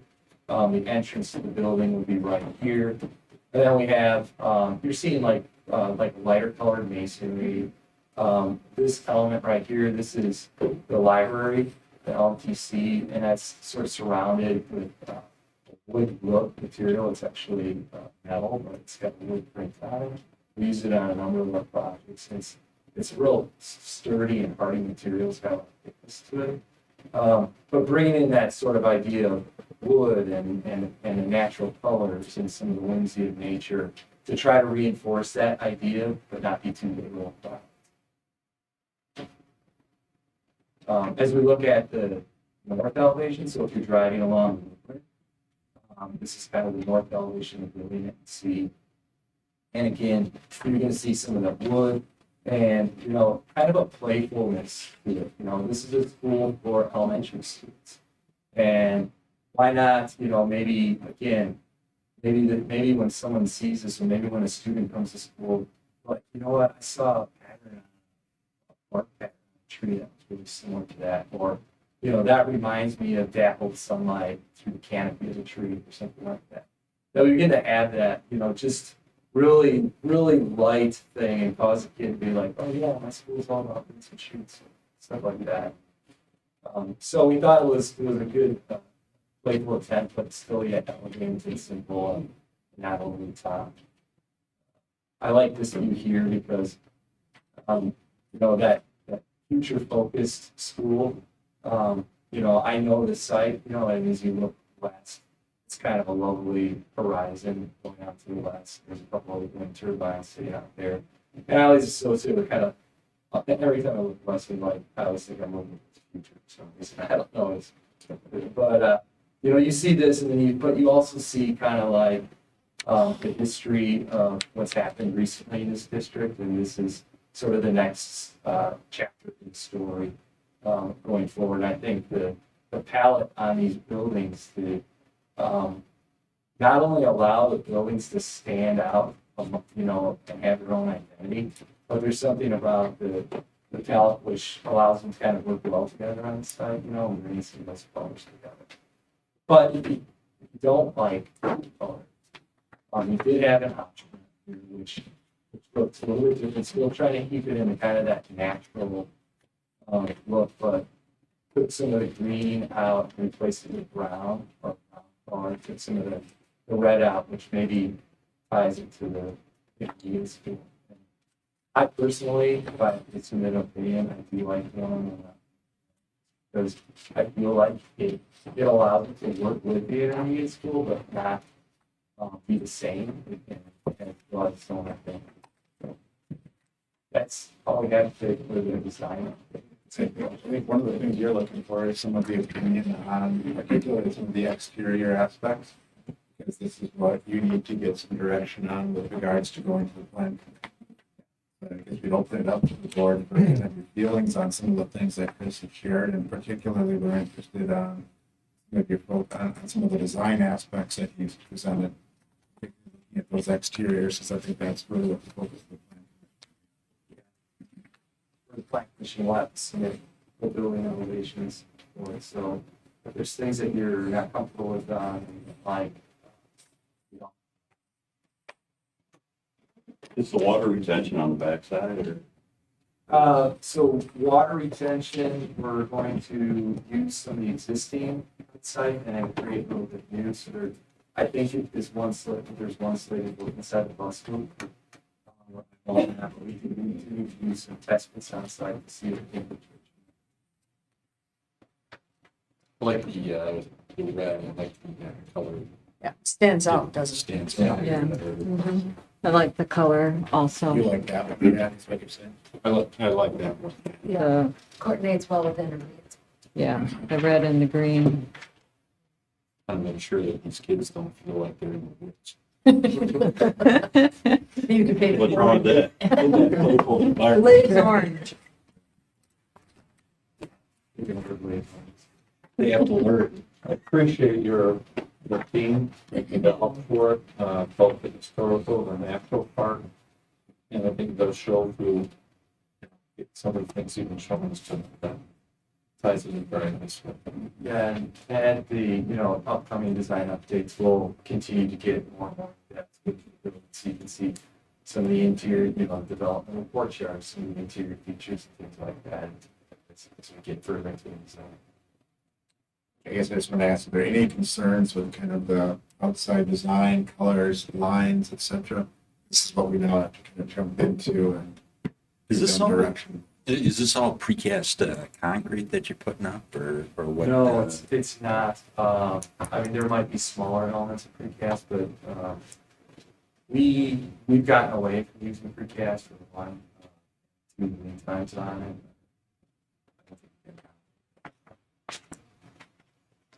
This will be, the green and the red is metal panel, similar to the metal panel that you see kids. The light cream color is insert here, and then this tan color is that wood look extruded aluminum. I think the slanted columns make it softer. The first one too. The windows on the side, Chris, I think on the next view, you kind of show those.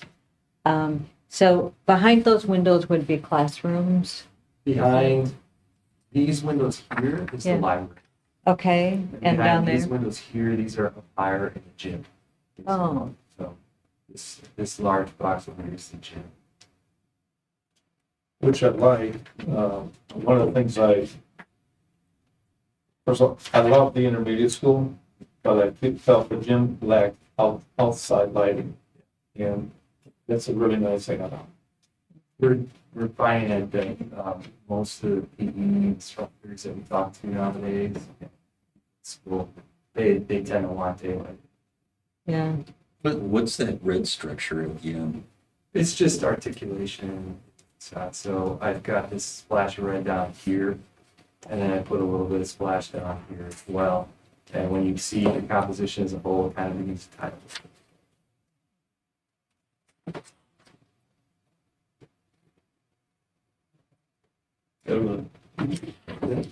Great, thank you. Thank you very That's good. Chris and the BOE team and Robin, they've done a great job working with us after the heritage, so thank you for all you've done visionary wise to continue. Yeah, thank you very much, Chris.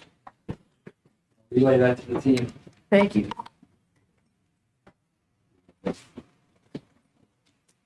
Are you ready for Sheila? You're done. Yes, we're ready. Okay, Sheila and summer school. You're up.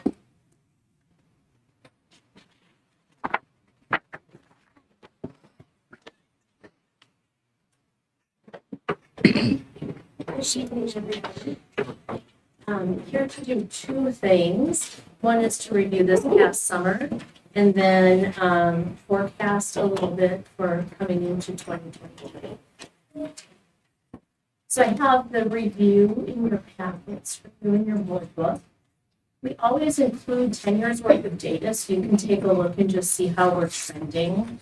And then there's just a few highlight pieces. So just a reminder that enrollment is really just the head count of who has enrolled and attended at least one class. And then the FTEs that we receive are actually based on minutes of attendance, day by day, student by student. So that varies. And that's what our state uses. So it's a little bit different than our third party. It's actually the time that they're here with us. So this year, we actually had an increase in our registrations by 17%. I think another column that's really important too is days offered.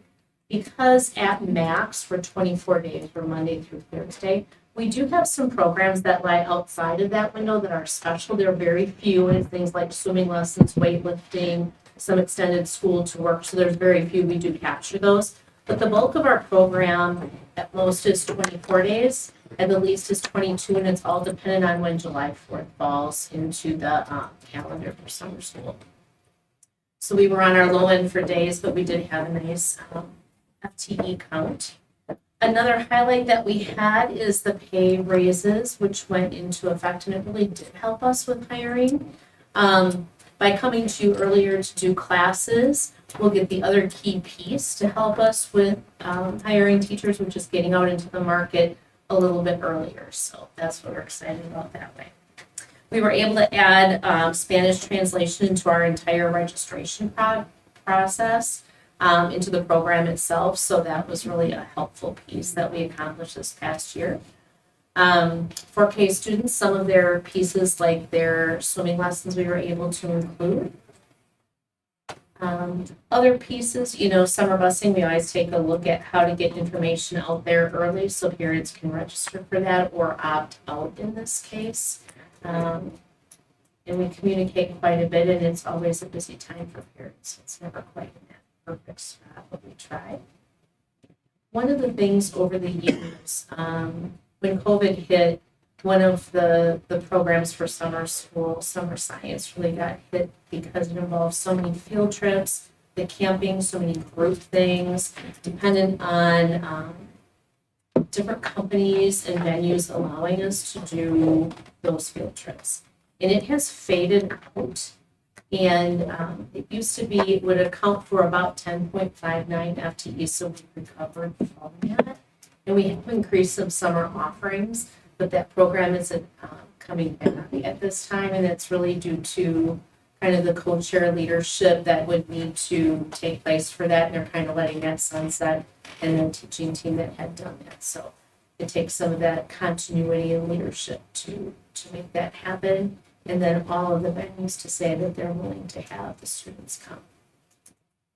And then music lessons changed a little bit this year to allow for more parent selection on days and times.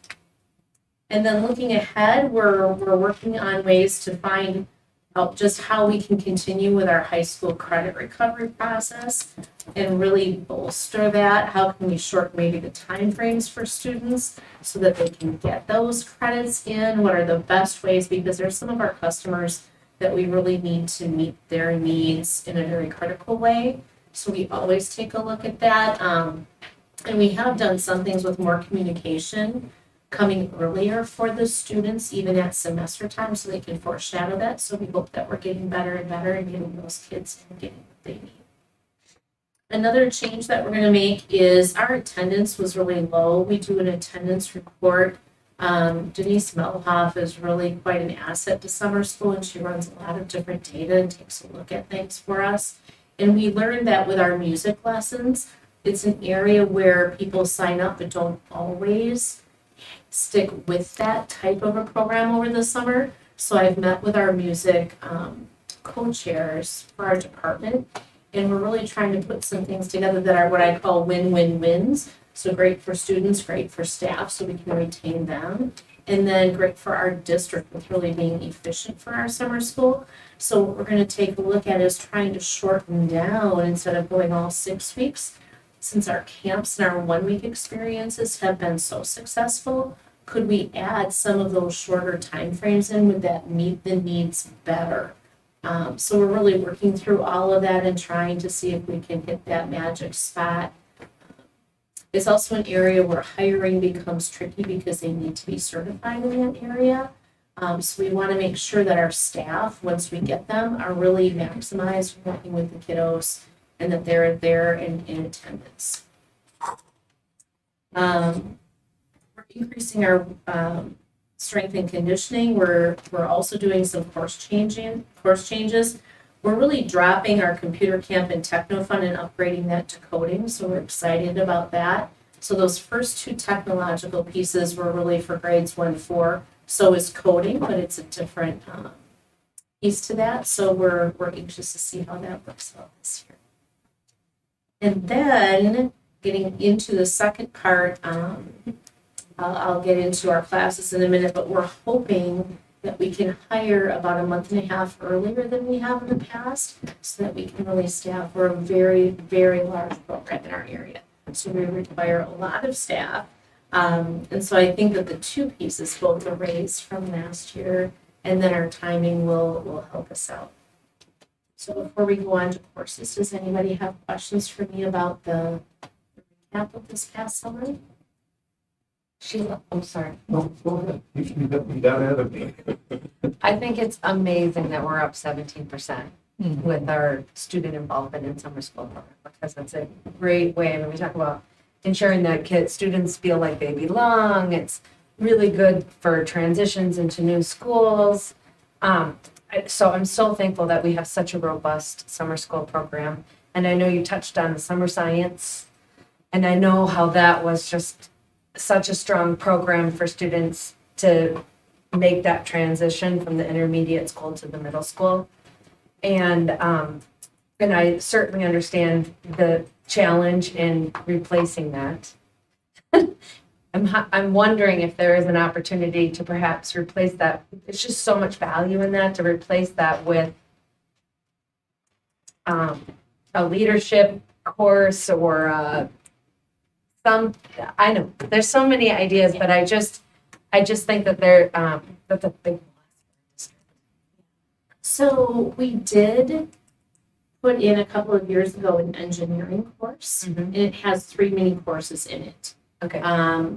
And so during that 6 weeks, they have 3 different pieces, and it covers things like everything from biodiversity to upcycling plastics to, like I said, there's 6 and we rotate them, 3 1 year and 3 the other. So if a student is really interested, they could take it 2 years in a row. So we do have that piece. Right now, what we're looking at and working a little bit with, so this is a nice segue, Katie. Okay. We wanted to come to you with this course listing early enough, but we are working through if there's a way that we can take some of the modules from summer science and kind of recraft those, but we also need to work with our science department, so that process is taking a little bit longer, so we have that. And then an exciting course that we started last year at the middle school was radio broadcasting. Yeah, that's Radio awesome. broadcast, yeah. So again, trying to tap into those interests. And yeah, I agree with you. I mean, it is a loss. I taught it, my kids also did it. It was great. And some things have changed a little bit too, so. Okay. Just thought I would ask. I know you're Yeah. working so hard. Yeah. It's great. I think we all it's appreciative of the rich program that you've helped guide and develop and continues to grow. One question I have is for kids who are taking classes like Ready, Set, Go, the lack of cover of them RTI classes. Do we or could we assess the students at the end of the summer, see what kind of growth they've gotten from them? So a few years ago, actually more than a few years ago, we did that. So we would take their end of the year, and we did it in reading and math, and then we would take some time to assess it. So then the fine point came to this. They have the class for about 70 minutes, Monday through Thursday.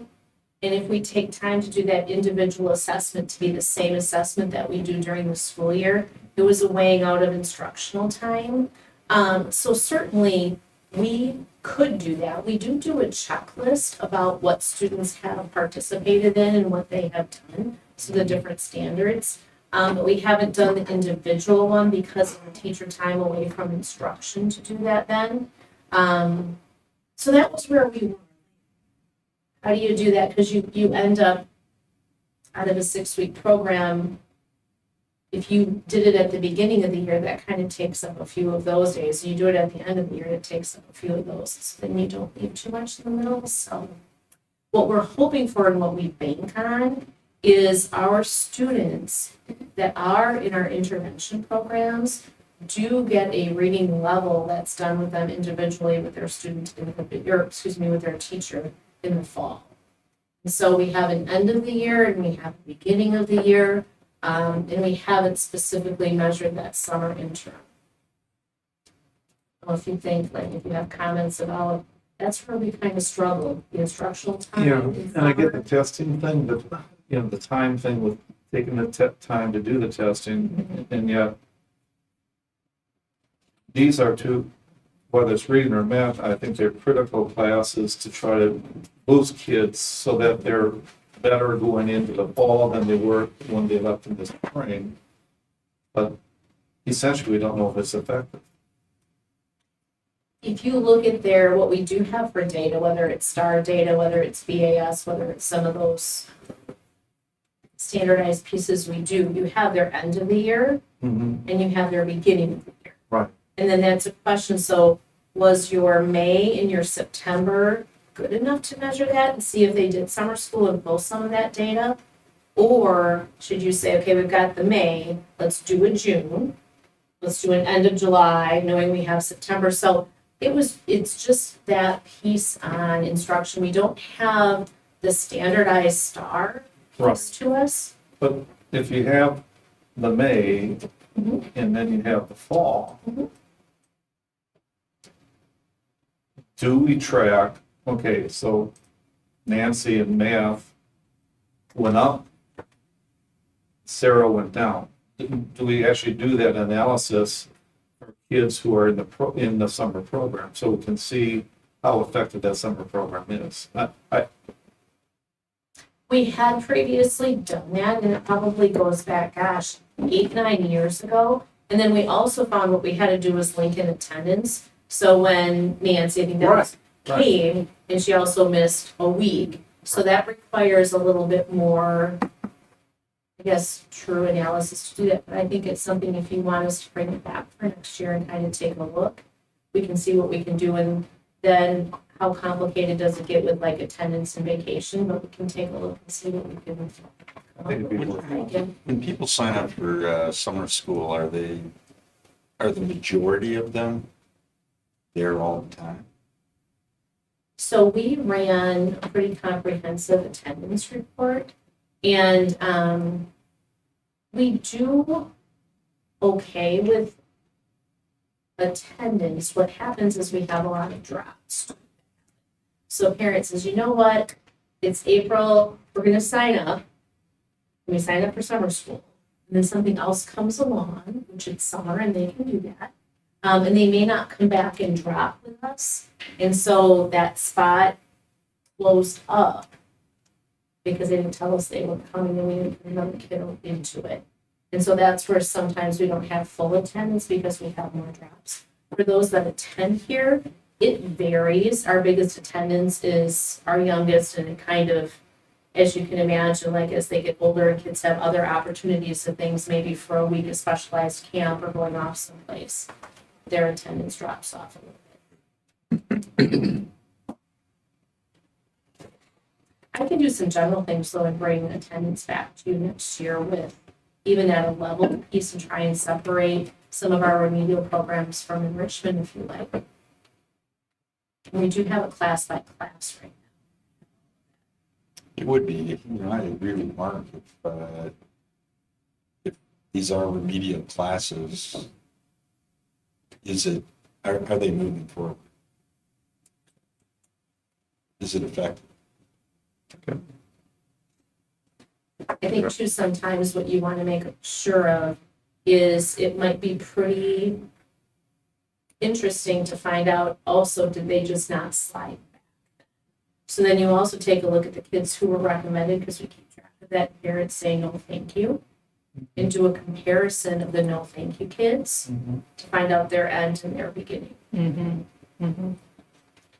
Interesting Take a data. look at that. I think it would be that too. Yeah. You can pull the next course out, brings up Rebecca. So then on summer school course offerings, you'll see that coding is up there as a new one in our grades 1 through 4. With music, we're going to play with some of those timelines to increase attendance and participation. So we'll have some different lengths and pieces for parents to choose from based on what's been successful in the past. And we may be coming back with a couple of pieces here or there. And that middle school level is one, when you point that out, that we're still looking at the numbers. And should we add something else in?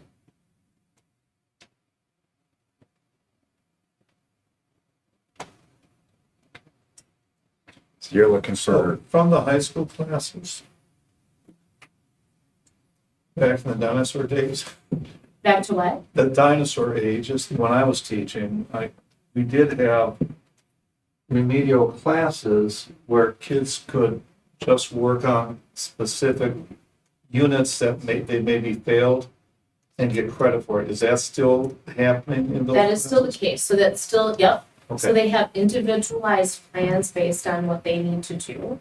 What we're trying to do though, and we started this last year, was even in like our January, February timeframe, when you can take a look at even first semester and get some communication going so that maybe for the second half of the year, they're able to do some pieces and prevent the need for credit remediation. So we're working on that, trying to be proactive. Thank you. so you would like action on this list so that you can move forward then with the HR component, which is starting your hiring early Yes. as we hit.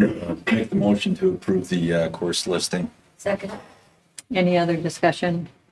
All in favor, say aye. Thank you. Opposed, say no. No, nobody.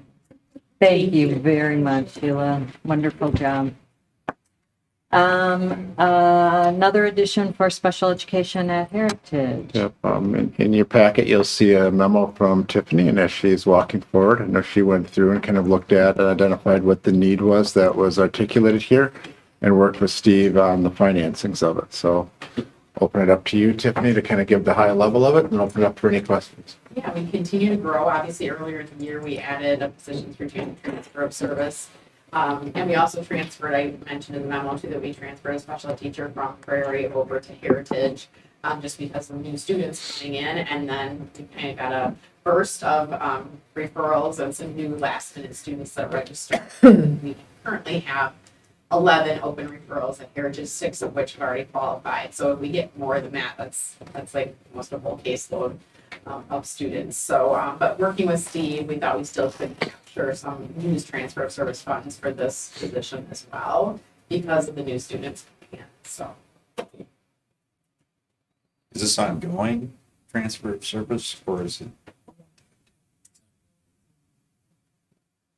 Tiffany, have you been able to fill the other positions that we approved we last month? just offered the intermediate school position to a teacher and she turned us. So I'm doing a little finding out exactly why. The hard part about a mid-year switch is there's contract break fees and some of them are in excess of $3,000. And so sometimes, especially for younger teachers, that's sometimes a pretty big ticket item. So I'm not 100% sure if that's why the person turned us down. I'm going to follow up with her on that, but that sometimes can be a barrier for some people. So Tough. A motion to approve the hiring. Any other discussion? All in favor, say aye. Opposed, say no. Thank you, Tiffany. Community engagement plan. Yep, this is just, I didn't have any notes in the agenda on this item. I just wanted to bring it up as a point of discussion. One of the things we discussed at the DEI committee was with regards to community engagement on different items. And as we kind of look at kind of what our plan is for this year, I think a lot of the things that we discussed this past summer were really geared towards a lot of things going on with referendum and other items. But now that we're beyond that, wanting to see really what your thoughts are and what you want to do with community engagement topics that we may want to bring forward this year. I think one that we had identified initially was something around SCL to kind of bring more awareness to that, what that is, and have some articulation around that, and an opportunity that's probably not a PAC type presentation, but more an interactive piece. So that was one idea that we've had that I think we discussed as part of our goal setting. But I know during the DEI committee, there was a discussion about wanting to have other levels of community engagement. So I thought this is at least a point to start, to see if there are things that you would like us to start planning around. And then so we can kind of bring back at a future meeting kind of a timeline and how we might want to do that. I'd like to propose we consider a similar type of format where it's interactive, focusing on how to enhance the sense of belonging.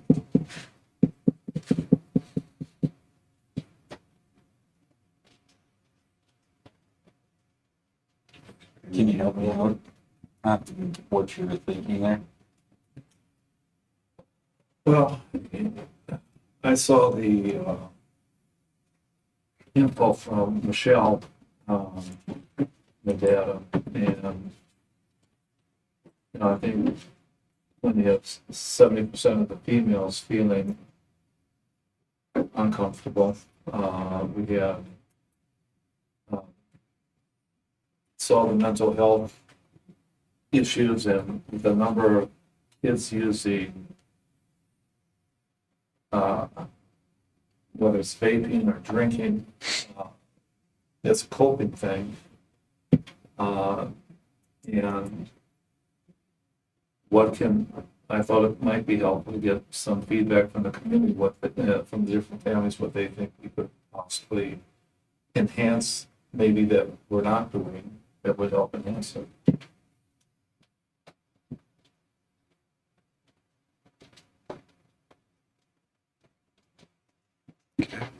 Other ideas of what folks might want to see if we're looking at engagement opportunities?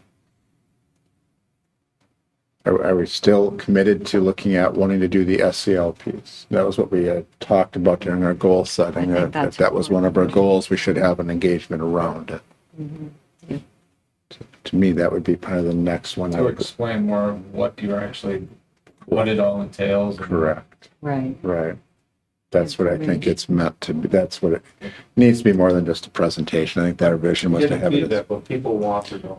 I think it's a feedback, and I think it's to give them examples of what we do. Right. So that would be what I'd bring that back and flush that out more, but I think that's one that's important to do. So just look I at think, as we talked, we have to invite people. Yeah. This can't just be, hey, this is a session we're doing on Tuesday night, please come, because it didn't necessarily work last year. Right. Right. One of the I don't things know how Jack's many- talking about is when we first did like our visioning pieces, we had each board member invite 10 people. So we looked to make sure we didn't have overlaps, but you had to invite, and then we sent out letters to those folks specifically inviting them. And then we also had, which gave us a cross section of our community that you all represent. And then we also opened it up for anybody else who wanted to come. So in those events, we probably had 60 people. And that provided a good context for us to do some of our work. So we've done that a couple different times. So I think that's a great idea. There are other topical areas or you can give some thought to it too. I'm not trying to spring that one on everybody here tonight, but if you're okay with it, I'd like to kind of start thinking about where the SCL piece would fit and then bring that piece back. And then if you can think of other topics, if there's things you want us to address. Why don't you bring that back to us at the next board meeting? That's what I was thinking, yeah. Good. Okay, good deal. Any announcements? No. So we are at consent agenda. We can take them all or pull anything out. I would like to make note of two wonderful community partners. Our Pride Pump donation from Mefford Oil is another $1,000. We have a Lone Girl Golf outing donation of $1,940. Wonderful community partners. I'd also like to just point out the van trip, the itinerary just looks awesome. What a Yeah. rich Wonderful. opportunity for kids, nicely planned. So if there's no pullouts, I would take a motion to approve. Motion to approve. Any discussion on anything? All in favor, say aye. Aye. Opposed, say no. Perfect. Board business, conventions, we need to let Rebecca know if we're going to go to state convention January 18th through 21. Early registration is December 15th, so you want to give us a deadline? When's our December board meeting? Why don't we just say by the December board meeting? I think Okay. that works. All right, yeah, it's early. It's like 8, the first is pretty early. It's the Is it the 8th? It's the 12th. Oh, the So that'll 12th. give us time. Okay. Good, Joan, can we use your house for Christmas party this year? Always. Gotta be open to the public. There you go. We can talk about that. And Greg. Get on our calendar. That's right. All right. A nice thank you from the Joe Mefford family in there. Hopefully everybody saw that. Anything else, I have Randy? one comment. Yes. I always feel bad when architects and everything are sitting here for 2.5 hours. Is there any way when they are on the agenda, they can move up? Sure. I thought the same thing with Sheila from last year. They did the whole thing and then. You 3 know, hours last. and we used to do our, strategic plan first and our committee second, but then people would come here for a committee, agenda item, and then they didn't get on until later. Yeah, I just think if we have some special group that's Yeah, I agree with from you. outside the community, that we should move them up the agenda. So, We can, as we plan agendas, we can think about if we're gonna have speakers like that, maybe Head of everything. shift them around. Sure. Yeah. Thank you, Brian, for saying that. Okay, agendas. Meeting. Couple things I wanted, first thing I want to remind us is that we have our curriculum presentations on November 28th. That's where we have multiple groups coming in to present, and they're kind of doing it simultaneously, then we rotate through. One of the things that we are just having troubles kind of navigating is being able to record those. So are you okay if we don't have that one recorded and it's just, if we're looking at doing it at the intermediate school, or we can move people through? Okay, that's what I was gonna ask, is not, in the past, we had it at different schools and we rotated. It's going to be at the intermediate school. We thought in those villages, it works fairly well. But the ability to then Yeah. appropriately record them like you'd be used to, we just don't have the ability to do it. So if you're okay with that, we'll just hold the meeting. It's still open to the public. It just won't be recorded. Okay.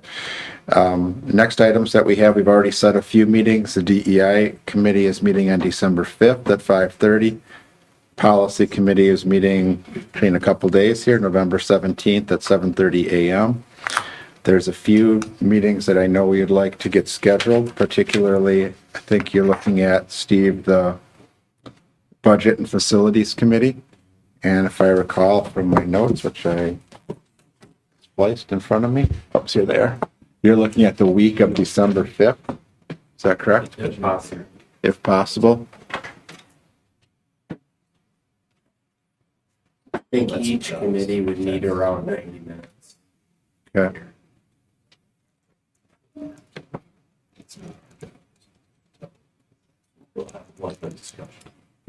Could you go to the week earlier, or would you prefer the week of the We 5th? could do the week earlier. So let's just start with one. Let's start with, Brian, did you need an HR meeting? Yeah, I'd like to get one in. I'd like to probably for timing, like to get it in that first week in December, unless Right. if I need to probably go later rather than earlier. How much time do you need? Solid hour. Hour, all right.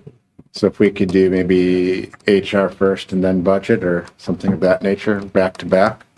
Works for me. Okay, is there something the 5th that we could do an HR and a budget committee on the same day? On the 5th. The 5th, we have a DEI meeting already at 5:30, so we're just during that week of the 5th. How about or the 6th? Probably the 6th. Is that HR? I don't know, yeah, we're just looking at it. 7:30? That works, yes. Yep, that worked for you on the 6th. If we did budget at 7:30 on the 6th. Yeah. Could we do HR after that, Brian? Yeah, it's fine. So if we did, you did 7:30, you need till about 9 though, correct, Steve? So if we did budget from 7:30 to 9, and then we did HR at 9, does that work for everybody? What's the date? The 6th of December, I can do it. Yeah. okay? Perfect. I'll Okay. owe my husband because that's a day I have, Okay. JJ, but it's okay. And- He's in love with them too. Facility committee, Steve, you want it as well? When are you looking for that? Probably 90 minutes. Could be the week of the 28th or Yeah, let's look at the week of the 28th. Could we do? We already have a special board meeting on the 28th. That's the Presentation. 4:30. What time of the day are you looking at? You don't have to bring people in, it's just Jack, Ted, and I. We do the 28th in the morning right away? 28th in the Now, morning. let's do, can we do the 29th? 29th, sure. Yeah. At 7:30? 7:30? All right. That work? Tuesdays are not my so- best day, but I'll do it. All right. Facilities on the 29th, Tuesday the 29th at 7:30 a.m. 9. Yeah. Okay. All right. And curriculums are at Tim and Amy curriculum. For the first. Those are done, those are good? And policy is actually on December 5th. Yep. We have one on November 7th. We're gonna be doubling up here. All right, good deal. And we have already motioned and approved the curriculum committee date. That's all. Yes, we've already done. That's all we need. All right, so we are done. Motion to adjourn. Motion to adjourn. Second. All in favor, say aye. Aye. Thank you very much. Thanks, everybody. Remember, they're down there. Yeah, it's perfect.